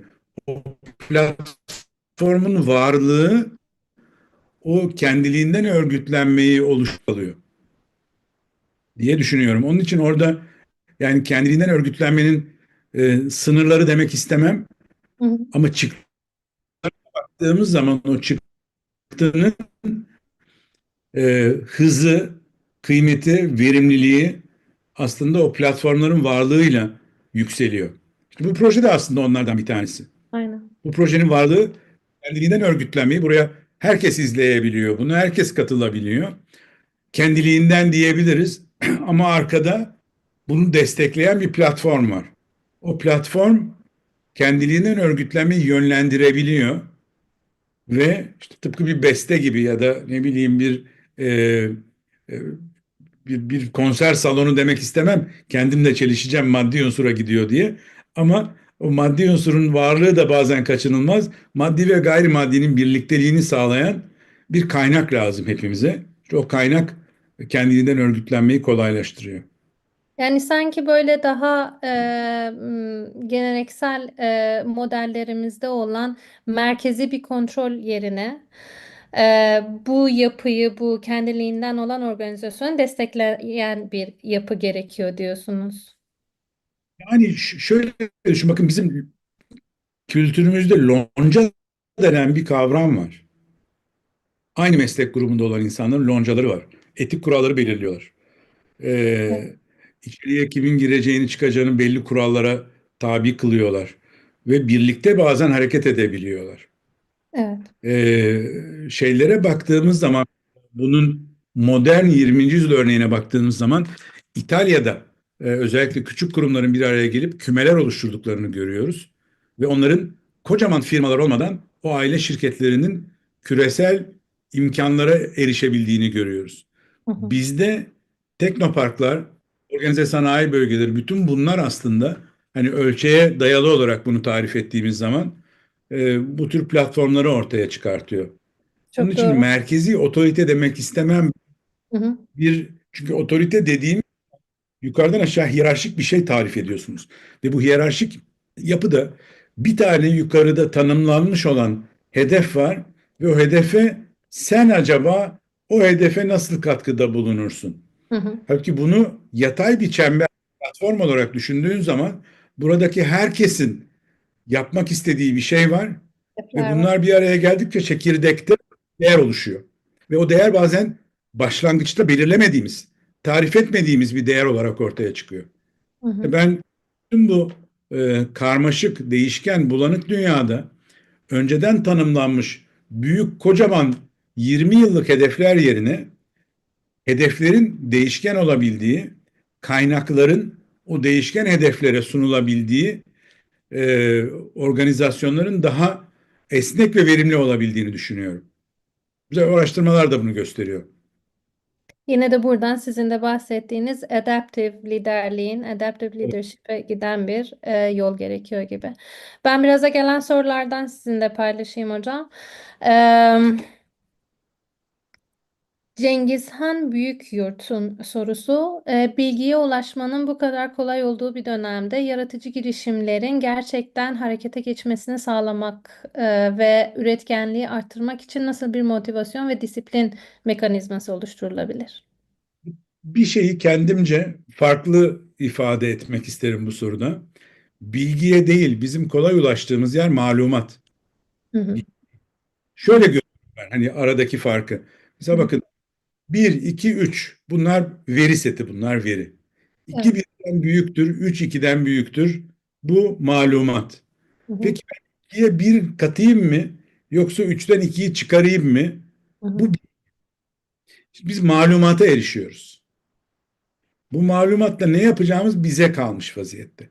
Şüphesiz orada da araştırmalar var, örnekler var önümüzde falan ama herhalde yapabileceğimiz şey tek çare o bilgiye ulaşmak için gene gidiyorum tasarım odaklı düşünceye bilgi üretmek adına hareket etmek lazım. hı hı, Bir şeyi denemeden bilebilmemiz mümkün değil. Ve başkalarının deneylerinden de haberdar olmadan tabii ki sırf kendi deneyimimiz değil. Ama şunu da unutmayın, en başa dönüyorum. İki kişi aynı şeyi yapıyor, farklı sonuca ulaşabiliyor. hı Aradaki fark ne? O aradaki küçük fark ne bizim çıktılarımızı farklılaştıran? hı, Bu da bir içinde bulunduğumuz alanda mümkün olduğunca çok kişiyle, çok aktörle temasta olabilmek, yani o ağların içinde yer alabilmek. Ve ikincisi denemekten vazgeçmemek. hı hı, Orada da resilience, o tarif ettiğim mukavim olma hali önem kazanıyor. Çünkü yanılacağız. hı hı, Yani yanılmaktan korkmak yanılmamayı getirmiyor.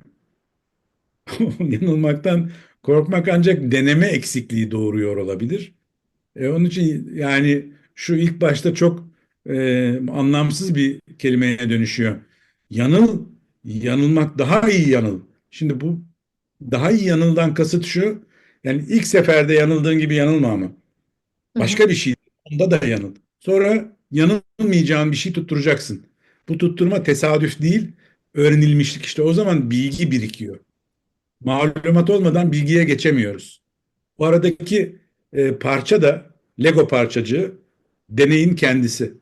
hı hı, Deneyim demek istemiyorum burada. Çünkü deneyim deney yapmayı zorlaştıran bir şey. Ben ne kadar deneyimliysem zannediyorum ki artık deney yapmaya ihtiyacım yok. Ben biliyorum zaten yani. Ama kendimi kendi deneyimimden azade kılarsam, kaçabilirsem ondan, o zaman deney yapabilir hale geliyorum. hı hı, Ağların içinde bulunmak, deneylerin farkında olmak, başkasının deneylerinin de, benimkinin farkının nerede olacağını kurgulamak ve denemek. Sonra bir tur daha.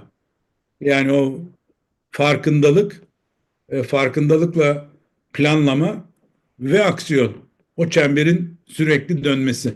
Yorucu, e, evet, doğru, Bir yorucu. yandan da kurumlar için bu deneme yanılma kültürünü nasıl günlük hayatlarına dahil edecekler? Onun için de iyi bir oyun alanı bir yandan. Yolu olanı mutlaka öyle. Çünkü öbür türlüsü çok pahalı. Yani o bahsettiğimiz Plato'ya gelmiş kuruma baktığımız zaman o kurum dünyada hiçbir şeyin değişmeyeceğini varsayıyor. Evet, Ee, Çünkü öyle olunca iyi hissediyoruz kendimizi. O konfor alanının içinde mutluyuz yani. evet. Konfor Ama olmasa bile mutluyuz. Olabilecek olanın o olduğunu düşünüyoruz. doğru, doğru. Bir yandan ama aslında o yanılmaların pahalı olduğunu düşünüyoruz bazen. Halbuki tam tersine bunlar Benim daha büyük bir kaynak kaybını önleyecek fırsatlar. çalışıyor. Özellikle büyük kurumlara baktığımız zaman o platoda belirli bir verimlilikte de olsa maliyet çalışmaya devam ediyor. Ve biz farkına varmadan birisi gelip yukarı çıkıveriyor. İşte Tesla'nın otomotiv endüstrisine yaptığı gibi. Bakın 2008-2009 krizinde yaşı tutanlar hatırlarlar. Bütün Amerika'daki benzinli otomotiv, yani içten yanmalı motorlu otomotiv şirketlerinin neredeyse tamamı battı. Ve hala elektrikliye geçmediler. Hı hı. Ta ki ciddiye alana kadar bir başkası onları e, zorlayana kadar. Hatta hiç Evet. unutmuyorum. Toplantıya başkente özel uçaklarıyla her biri gitti ve bunun için ne kadar aymaz oldukları kendilerine söylendi ve birdenbire bir dış etkiyle ancak uyanabiliyor insan.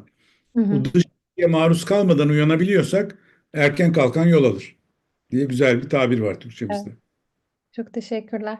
İki soruyu birden soracağım. Ben bağlantılı gördüm ama siz lütfen değerlendirin. Çiğdem Naz, eğer doğru okuduysam soy isminizi. Türkiye'deki kurumsal yapılarda gözlemlediğiniz en önemli sorunlar nelerdir? Birisi. Diğeri, ben bağlantılı gördüm çünkü Türkiye'deki bir durumdan bahsediliyor. Volkan Altınok. Volkan Bey'in de sorusu şöyle gelmişti. Tasunumumuzun başlarında soruyu iletmişlerdi. Genellikle projelerde fonlar, işte makine, ekipman, teknik bariyerler, pardon, teknik eğitimlere harcanıyor. Halbuki en güçlü engellerden birisi kültürel bariyerler.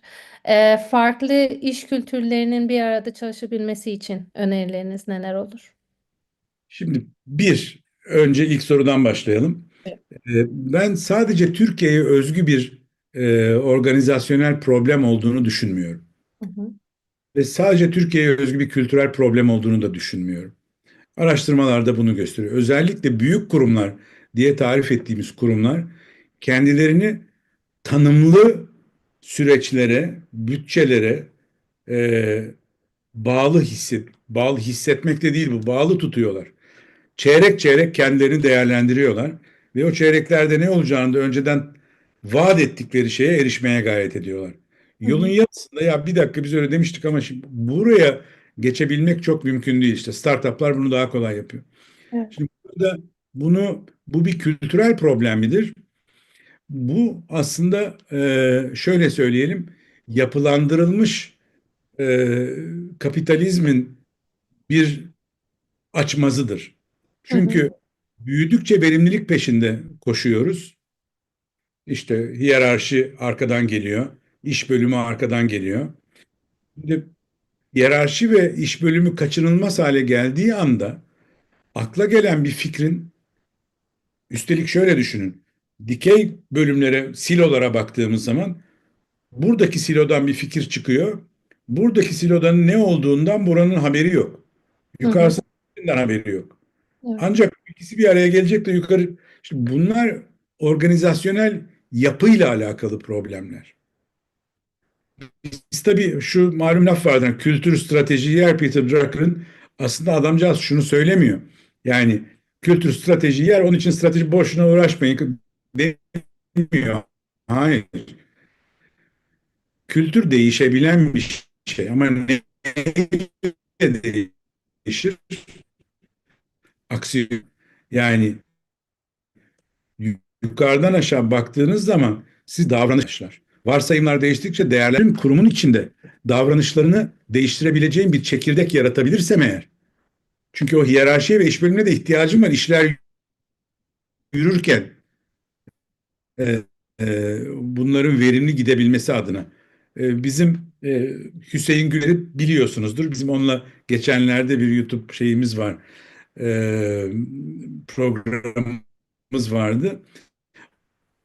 Çok güzel bir tabirde bulundu Hüseyin. Diyor ki çift elli organ büyümeyi kontrol ederken diğer taraf aslında ondan bağımsız değil ama onun yanında biraz daha özgür bir şekilde yeni şeyler denemeye imkan sağlaması lazım. Hı Bu hı. tabii e, özellikle kar marjının düşük olduğu endüstrilerde çok zor bir iş. Hı hı. Çünkü günü kurtarmaya uğraşıyorsunuz. Günü kurtarmaya uğraşırken birisinin yeni fikri size bir çatlak ses olarak çıkıyor. Ya kardeşim sen işine bak bununla.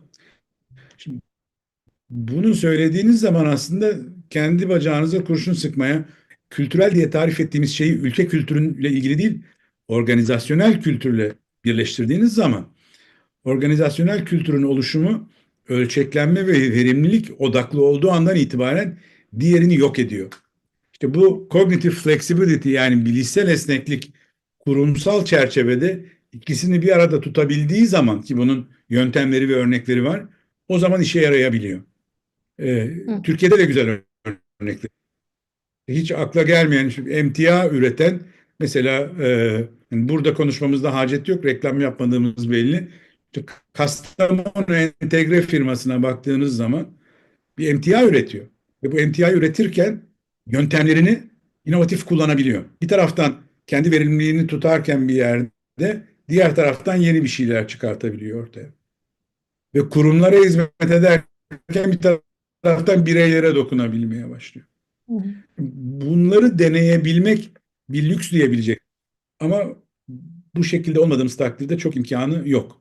İkincisini bir daha hatırlatır mısınız ne Tabii ki olursunuz? genellikle büyük İkinci projelerde soru.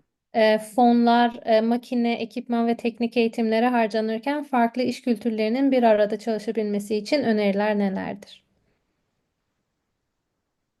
Şimdi orada Çünkü çaresiz olarak kültürel bariyerleri görüyoruz. Çok şimdi pardon. orada bir şey de var. Tarif etmeye kalktığınız zaman maliyetleri en kolayı kaç tane hangi donanımdan lazım? İşte onları çarp, topla, dip toplamı da bedelidir. Bu proje hazırlarken de kolay. Bunu denetlerken de kolay. Aldın mı almadın mı falan. Halbuki burada önemli olan unsur o cihazların alınımından ziyade o fikrin hayata geçirileceği dönem içinde kullanımına imkan sağlanması. Tıpkı insan kaynağı gibi, yani bu biraz önce bahsettiğimiz freelancer, bağımsız çalışan gibi burada altyapının aslında projelere sunulabilmesi önemli. Bunu Hı hı. yaptığımız zaman bir hem tasarruf ediyoruz hem esnekleşiyoruz. Çünkü belki o dönem içinde yeni bir şeyler, yani her projeye en mükemmelini sunabilmeniz mümkün değil. Ama bir merkezi yapınız olursa eğer onu yenilemeniz, her projeye sunabilmeniz planlı olarak daha kolay. Hı Onun hı. için bence burada maddi olanı maddi şartlarla, gayrimaddi olanı gayrimaddi şartlarla yönetmek. Maddi olan da verimlilik ön plana çıkıyor. Onun için projelerin donanım satın almaktan e, yeni fikir üretimine kaynak ayırmaya evrilmesi bence çok kıymetli. Sanıyorum hemfikiriz zaten soruyu soran arkadaşımızla. Evet, öyle bir tespitle birlikte geliyor soruda zaten. Harika. Bir soru daha soracağım hocam. Somut, tangible, intangible den bahsettiniz bize. Somut olmayan sektörlerde hazırlanan gelir sonuç olarak somut sektörlere kaymaz mı? İnsan somut bir canlı olduğu ve somut ihtiyaçları olduğu için bu ihtiyaçların karşılanmasına yönelik sektörler de her zaman canlı olmaz mı? Gıda, inşaat ve benzeri bu sektörlerinde teknoloji girdabına girmesi somut olmayan sektör haline girmesi olası mı? Bu döngüye yönelik yorumunuzu almak istiyorum. İkinci olarak Kodak gibi Nokia'nın da batması konusunda yorumunuzu merak ediyorum. Doğan Ali Ve Onuran. benzer bir şey onunki de İlk sorudan yola çıkalım. Şimdi bir, yani o Maslow'un piramide baktığımız zaman hani temel ihtiyaç barınma, beslenme, giyinme falan bunlar somut diyoruz değil mi? Peki kaç gömleğiniz var diye soruyu soran arkadaşıma sorsam ben mesela. Evde kaç tane gömleğiniz var? Cevabını duymama hacet yok. Şimdi bu soruyu sorup cevabını aldığımız zaman anlıyoruz ki bizim gömlek satın alma sebebimiz giyinmek değil. Niye giyiniriz ki biz? Soğuktan ya da güneşten korunmak için değil mi? Şimdi onun için mi alıyoruz? Yok. Demek ki birdenbire oradaki satın alma sebebimiz ihtiyaç olmaktan arzu olmaya doğru evriliyor. Yani soyutlaşıyor. Gayrimenkul için de bu geçerli. Gayrimenkul içinde yaşayabileceğiniz metrekare. Peki neden o zaman mesela Bebek Sırtları'nda bir daireyle Ümraniye'de bir dairenin maliyetleri aynı olmakla birlikte aralarındaki fiyat farkı metrekare bazlı olarak sebebi nedir? Bu sebebe baktığımız zaman gene bu sebebin somut değil, soyut demek ne kadar mümkün ama gayrimaddi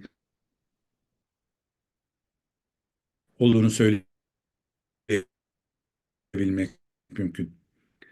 E, Ya da biraz daha ileri mesela Airbnb'den otomobil mobilite için önemli bir araç, değil mi? Şimdi birdenbire Uber'in varlığı, ben hayatımın bir kısmını Lisbon'da geçiriyorum, bir kısmını burada geçiriyorum. Git gel orada da bir işler yapıyorum.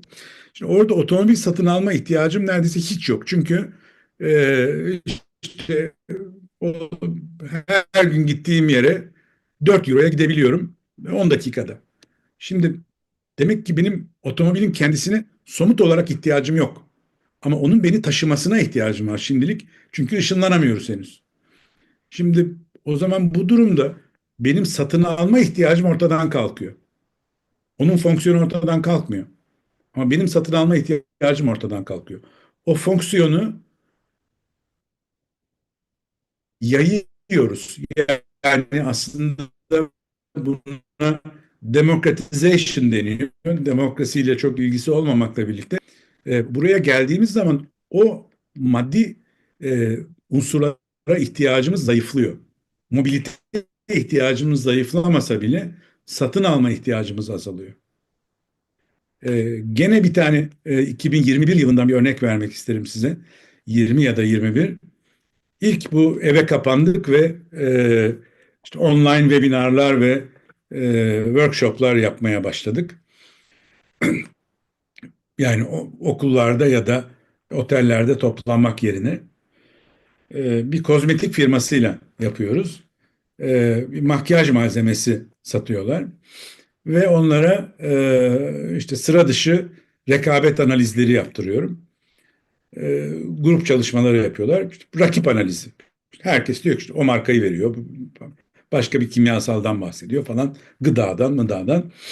Bir tanesi şöyle bir fikirle geldi. Ya dedi, aslında yok ama olabilir. Ne olabilir? Zoom bizim rakibimiz. Peki nasıl? Çünkü Zoom eğer bir filtre yaparsa, o filtrede benim işte yüzümdeki sivilceler gözükmezse, gözüm şöyle gözükürse falan, benim kimyasala ihtiyacım yok. Demek ki benim kozmetik firmamın rakibi Zoom. Şimdi böyle bir dünyanın içinde yaşıyoruz. Onun için somut büyükleşiyor mu sorusu, e, aslında her şey soyut. Biz onu somut alet edevatla karşılamaya çalışıyoruz.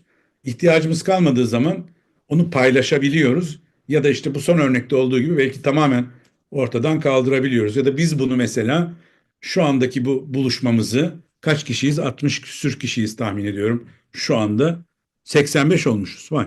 Bir ara 85 100'lerin kişiyi alacak üstüne büyük çıkmıştık.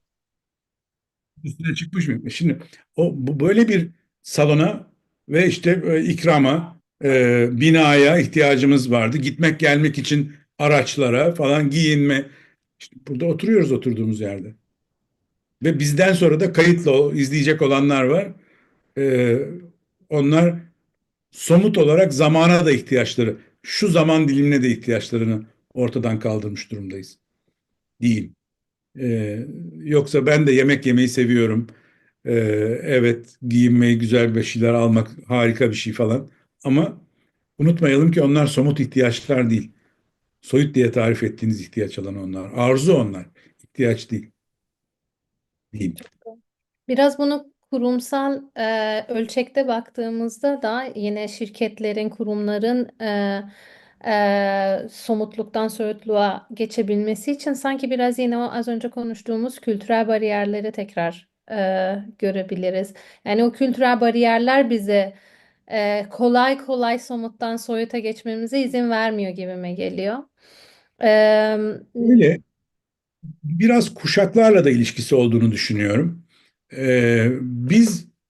Benim kuşağım için bu çok yeni, biz o kadar çok yeni şey gördük ki artık yenilik, ne diyelim, sersemi olmuş vaziyetteyiz tahmin ediyorum. Yani benim kuşağım e, internete kaç yaşında gördük, yani onu düşünüyorum, 90'ların içinde. Biz 30'larımızda bunu gördük. Ben bilgisayarı üniversitede gördüm. Şimdi böyle bir dünyadan geliyoruz. Ama yeni kuşaklarda bu ayrımın çok fazla olmayacağını düşünüyorum. Bu bir. İkincisi, mesela kurumlara baktığımız zaman yatırımcılardan örnek vermek isterim yani. Hisse senedi alırken neye, işte bu bizim kuşağımız biraz önce hatırlarsanız e, Airbnb ve e, otel zinciri, Starwood zincirinin karşılaştırmasını yaptık. Şimdi buraya baktığımızda benim kuşağımın yatırımcısı bina yoksa eğer ortada bunun içi boş diyor. Hı hı. Ama giderek anlıyoruz ki bunun içi boş değil ya. Bunun içinde gayrimaddi kıymet var. Ben bakınca göremiyorum. Tıpkı havayı göremedik. Karşımda pencere var. Dışarıda hava var mı? Aslında dünya dönüyor mu gibi bir soru bu. Ben Hı bilmiyorum. hı. İçerideki dışarı ne zaman anlayabilirim? Rüzgar esince anlıyorum. Evet. Ağaçlar falan. Şimdi aynı şey. Orada değeri piyasa iyiye gidince de anlıyorum. Küçülürken de anlıyorum.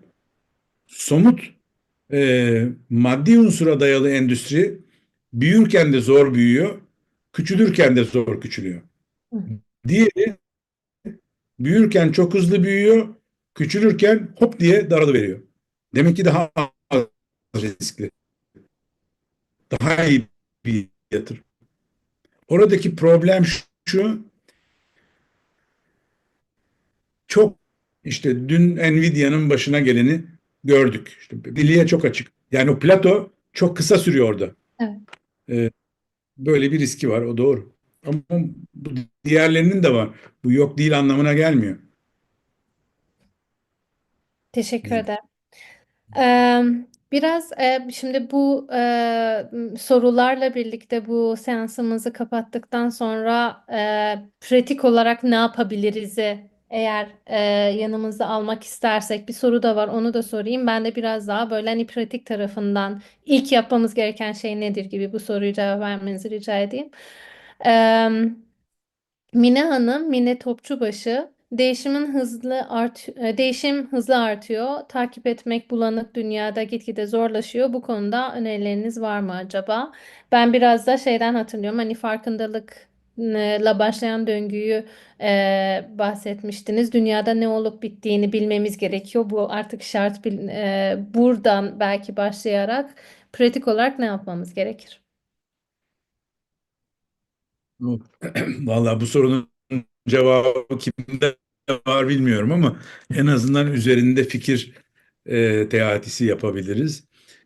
Şimdi e, neden bahsediyoruz? Bulanıklıktan. Niye bulanık? Çünkü bir mevcut durumu tam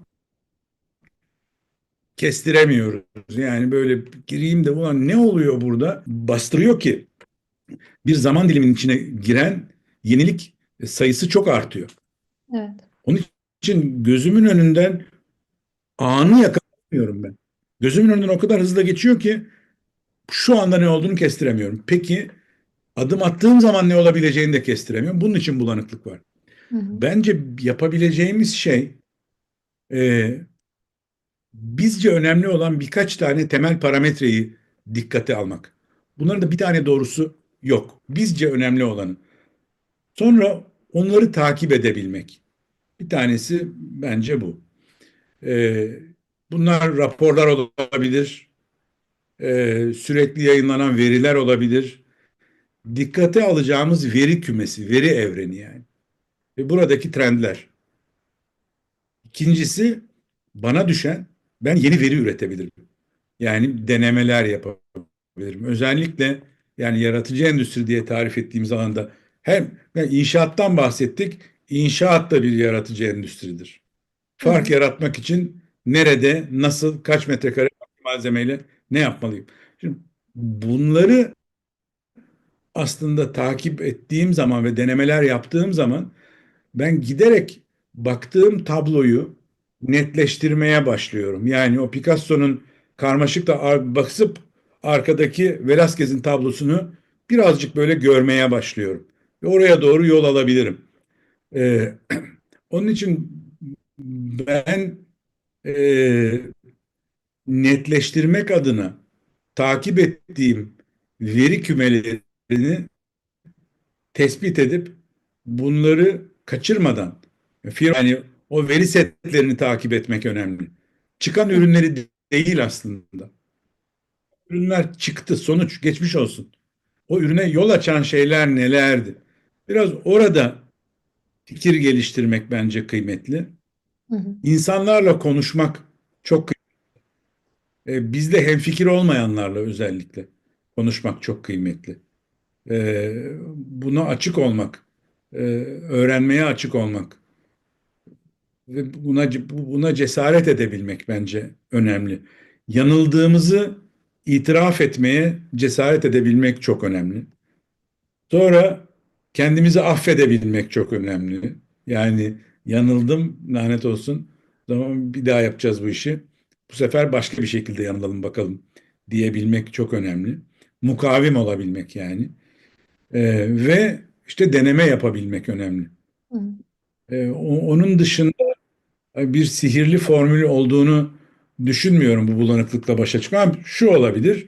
Sihirli formül işte JOMO'ya geçebilecek imkan varsa, Joy of Missing Out, aman bana ne, yapılabilecek bir durum varsa e, o da keyifli olabilir kimi insan için. Hiçbir şey yapmamak yani. E, Huzur verebilir. Herkese vermiyor ama ben onu şahsen biliyorum. Ama yine o FOMO'ya dönüşmemesi için aralarda bir es vermek gerekiyor demiştiniz başta. Onu da herkes kendine göre tanımlamalı. Büyük bir eziyet kesinlikle. Evet. Yani e, yapamadığım çok bir şey ama e, fişi çekebilmek, ne bileyim, akşam ya da hafta sonu ya da tatilde sahiden çok kıymetli Evet. diye düşünüyorum. Yeni fikirle ortaya çıkabilmek için. Aksi Evet. Evet. takdirde çünkü kendi fikrimizin içinde kayboluyoruz. Sebep sonuç ilişkilerini, yani mesela gece çözemediğiniz bir problemi düşünüp de başınıza gelmiş midir bilmiyorum. Aynı şeye yeni baştan çözümü yok. Bir tur daha çevirelim kafamızda, çözümü yok. Bu sizi uykusuz bırakmaktan başka bir işe yaramıyor.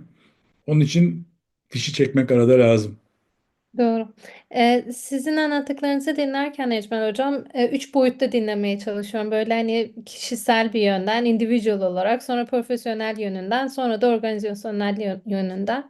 Şimdi bu fişi çekmeler organizasyonel modelinde biraz daha zor olduğu için soracağım. Örnekleri var mı? Sizin işte hem kültürü geliştirmekte faydalı gördüğünüz, kaotik ortamları yönetebildiği, değişimi de yönetebildiği ama bir taraftan da fişi çekebildiği bir örnek. Güzel bir tarif sayeden bu. Yani bu malzemelerden süper yemek çıkar ama her zaman çıkmayabiliyor. Valla e, şöyle söyleyeyim. E, Mesela özellikle bu kaotik ortamda diyoruz ya, yani bu kadar değişiklik, bulanıklık varken iyi bir şey ortaya nasıl çıkarabiliriz diye. Ee, Mesela bizden çıkmış küresel olmuş büyük fikirlere baktığımız ve şirketlere bak. Insider'a bakın mesela. Hı hı. Hı hı. Hande Serhat bizim eski öğrencilerimiz. Ve onların akışına baktığım zaman yılmadıklarını görüyorum. Ondan önce yaptıkları denemeleri de var falan. Ve sonunda öyle bir fikirle çıktılar ki küresel olarak büyük bir başarı meydana getirdiler. Hı hı. Şimdi bu akışa baktığınız zaman içinde üstelik girdikleri yer, bunların ikisi de ne bilgisayar mühendisi e, ne bir teknoloji insanı köken olarak. Hı hı. Ama e, sosyal bilimlerdeki değişikliklere hakim, bunu düşünebilen, dünyayı gezebilen, cesaret gösterebilen, yanılmaya açık, tekrar başlama gücünü kendi içinden doğurabilen insanlar, ikisi de biliyorum. Hı hı. Şimdi buraya baktığımız zaman belki onların hikayelerinden dersler çıkartabilmek mümkün. Bizden bir hikaye olduğu için söylüyorum. Hı Yani bu hı. toprak hikayesi, ama bu topraklardan çıkıp bütün dünyaya üstelik yaratıcı endüstri alanında sahiden bütün dünyaya e, büyük ölçekte hizmet eden bir yapı ortaya çıkartmış durumdalar. Ve oradan o hikayeden örnek yakalayabilmek mümkün. Hande bu aralar epey kendi hikayesini anlatıyor birçok platformda. Dinlemenizi öneririm. Hı. Çok teşekkürler. Son bir soru soracağım gelen sorulardan. Biraz daha yaratıcı ekonomileri konuşurken enerji sektöründe yaratıcı ekonomileri nasıl değerlendirirsiniz? Orada da vardır. Siz tüm sektörlerde olduğunu söylediniz başta. Bir örnek belki yardımcı olur. Şöyle, şimdi bir tanesi şu, enerjinin kaynağına baktığımız zaman bakın giderek nasıl e, maddiden gayrimaddiye doğru evriliyor. Yani kömür katı, sonra biraz sıvı hale geliyor. İşte petrole geçiyoruz. Sonra oradan aslında rüzgar ve güneşe doğru gidiyoruz. Yani giderek gayri elle tutulup gözle görülmeyen hale geliyor. Öyle değil mi? Rüzgarı ve güneşi aslında yakalayamıyoruz. Ama onlar bize enerji sağlayabiliyor.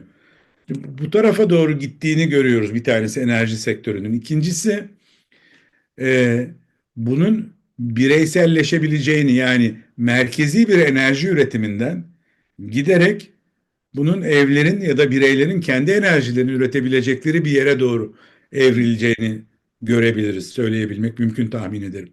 Yani işte güneş enerjili tekneler, güneş enerjisi paneliyle kaplı otomobiller henüz ticarileşmiş olmasa bile prototiplerinin var olduğunu Hı hı. biliyoruz.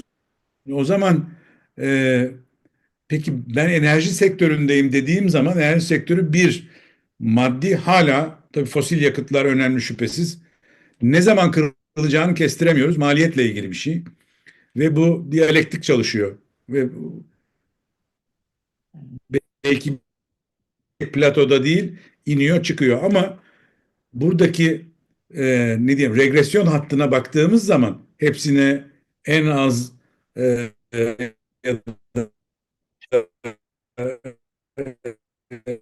ya da, e, e, en yakın mesafeden ya da Hocam, ne diyelim hocam en var. son O cümlenizi kaynakların tekrar yükseldiğini bir kere o alabilir merkezi miyim? olmaktan çıkıyorlar. Pardon. Şimdi merkezi olmaktan çıktığı anda tabii merkezi olmaktan çıkıyorlar. Bir merkezi dağıtıma tabi olmak zorunda kalmaktan çıkıyorlar. Şimdi bu o kadar çok şey değiştiriyor ki şehir diye tarif ettiğimiz yapıyı aslında değiştiriyor. Şehrin varlık sebebi endüstrinin etrafında insan kaynağının çalışabileceği çekirdekler aslında. Enerji de bunun kaynağında. Yakın olman lazım ki o dağıtımdan faydalan. Sonra işte bu havai hatlarla bu genişliyor falan. Şimdi artık ben haberleşmemi, enerjimi, çalışmamı uzaktan yapıyorsam yani e, daha yeşil bir yerde olmaktan e, memnun kalabilirim.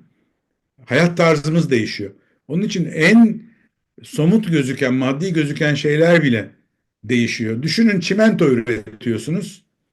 Kendinizi iki şekilde tarif etmeniz mümkün. Ben inşaat sektöründe çalışıyorum demeniz mümkün. Buradaki riskiniz şu. İnşaat sektörü çimento yerine başka bir malzeme kullanmaya başladığı zaman bütün yapınız yok olabilir. Ama kendinizi tarif ederken ben proses endüstride çalışıyorum. İçeri şu malzemeleri koyup şu malzemeleri çıkarıyorum. Malzemeleri değiştirirsem başka bir şey de çıkarabilirim dediğiniz zaman bir farma endüstrisiyle çimento endüstrisi her iki endüstrinin uzmanları ne olur cehaletimi affetsin ama proses endüstrileridir. Hı hı. Proses endüstriye hakimseniz eğer e, tabii ki yatırım çok alakasız alet edevat ekipman gerektiriyor ama uzmanlığa baktığınız zaman proses endüstri uzmanlığıdır oradaki. Onun için tarif yaparken bu neyin üzerine bastığımıza iyi dikkat etmemiz lazım. Enerji üzerine baktığımız zaman bir, enerji gayrimaddileşiyor. İki, merkezileşmekten uzaklaşıyor diyebilirim. Onun için gayrimaddileşiyor. Çok teşekkür ederim hocam. Zamanımıza da baktığımda sanırım soruların birçoğunu yanıtladık. Zamanımıza da baktığımda sonuna yavaş yavaş yaklaşıyoruz. Belki son bir cümle olarak sizden son bir rica olarak katılımcılarımıza bu turumdan böyle tek bir mesajla ayrılmalarını isterseniz değişime yön vermek konu başlığımızdı. Tek bir mesajla neyle ayrılırlar? Valla soru sormaktan vazgeçmeyin. Bir de sağ üst köşeye doğru hep beraber gidelim derim. Yani işte diş ile, tırnak ile, sevda ile, umut ile, düş ile. Bu beşinin peşinden koştuğumuz zaman hep beraber bütün bu değişikliklerden olumlu etkileniriz diye düşünüyorum. Mukavim olmak lazım. İyimser ve aktif olmak lazım. Aktif umudu korumak lazım diye düşünüyorum. Çok teşekkür ederim. Kolay gelsin hepimize. Çok sağ olun bütün paylaşımlar için. Çok keyifli bir sohbet oldu. Çok öğrenimi bol oldu. Çok teşekkürler. Bir yandan Inspire Proje'ye de teşekkür ediyorum. Bu Masterclass serisini başlatmak, Ecmen Hoca gibi değerli fikir sahiplerini de tecrübelerini, deneyimlerini de bizlerle paylaşması için. Bir sonraki Masterclass seansı 12 Şubat'ta olacak.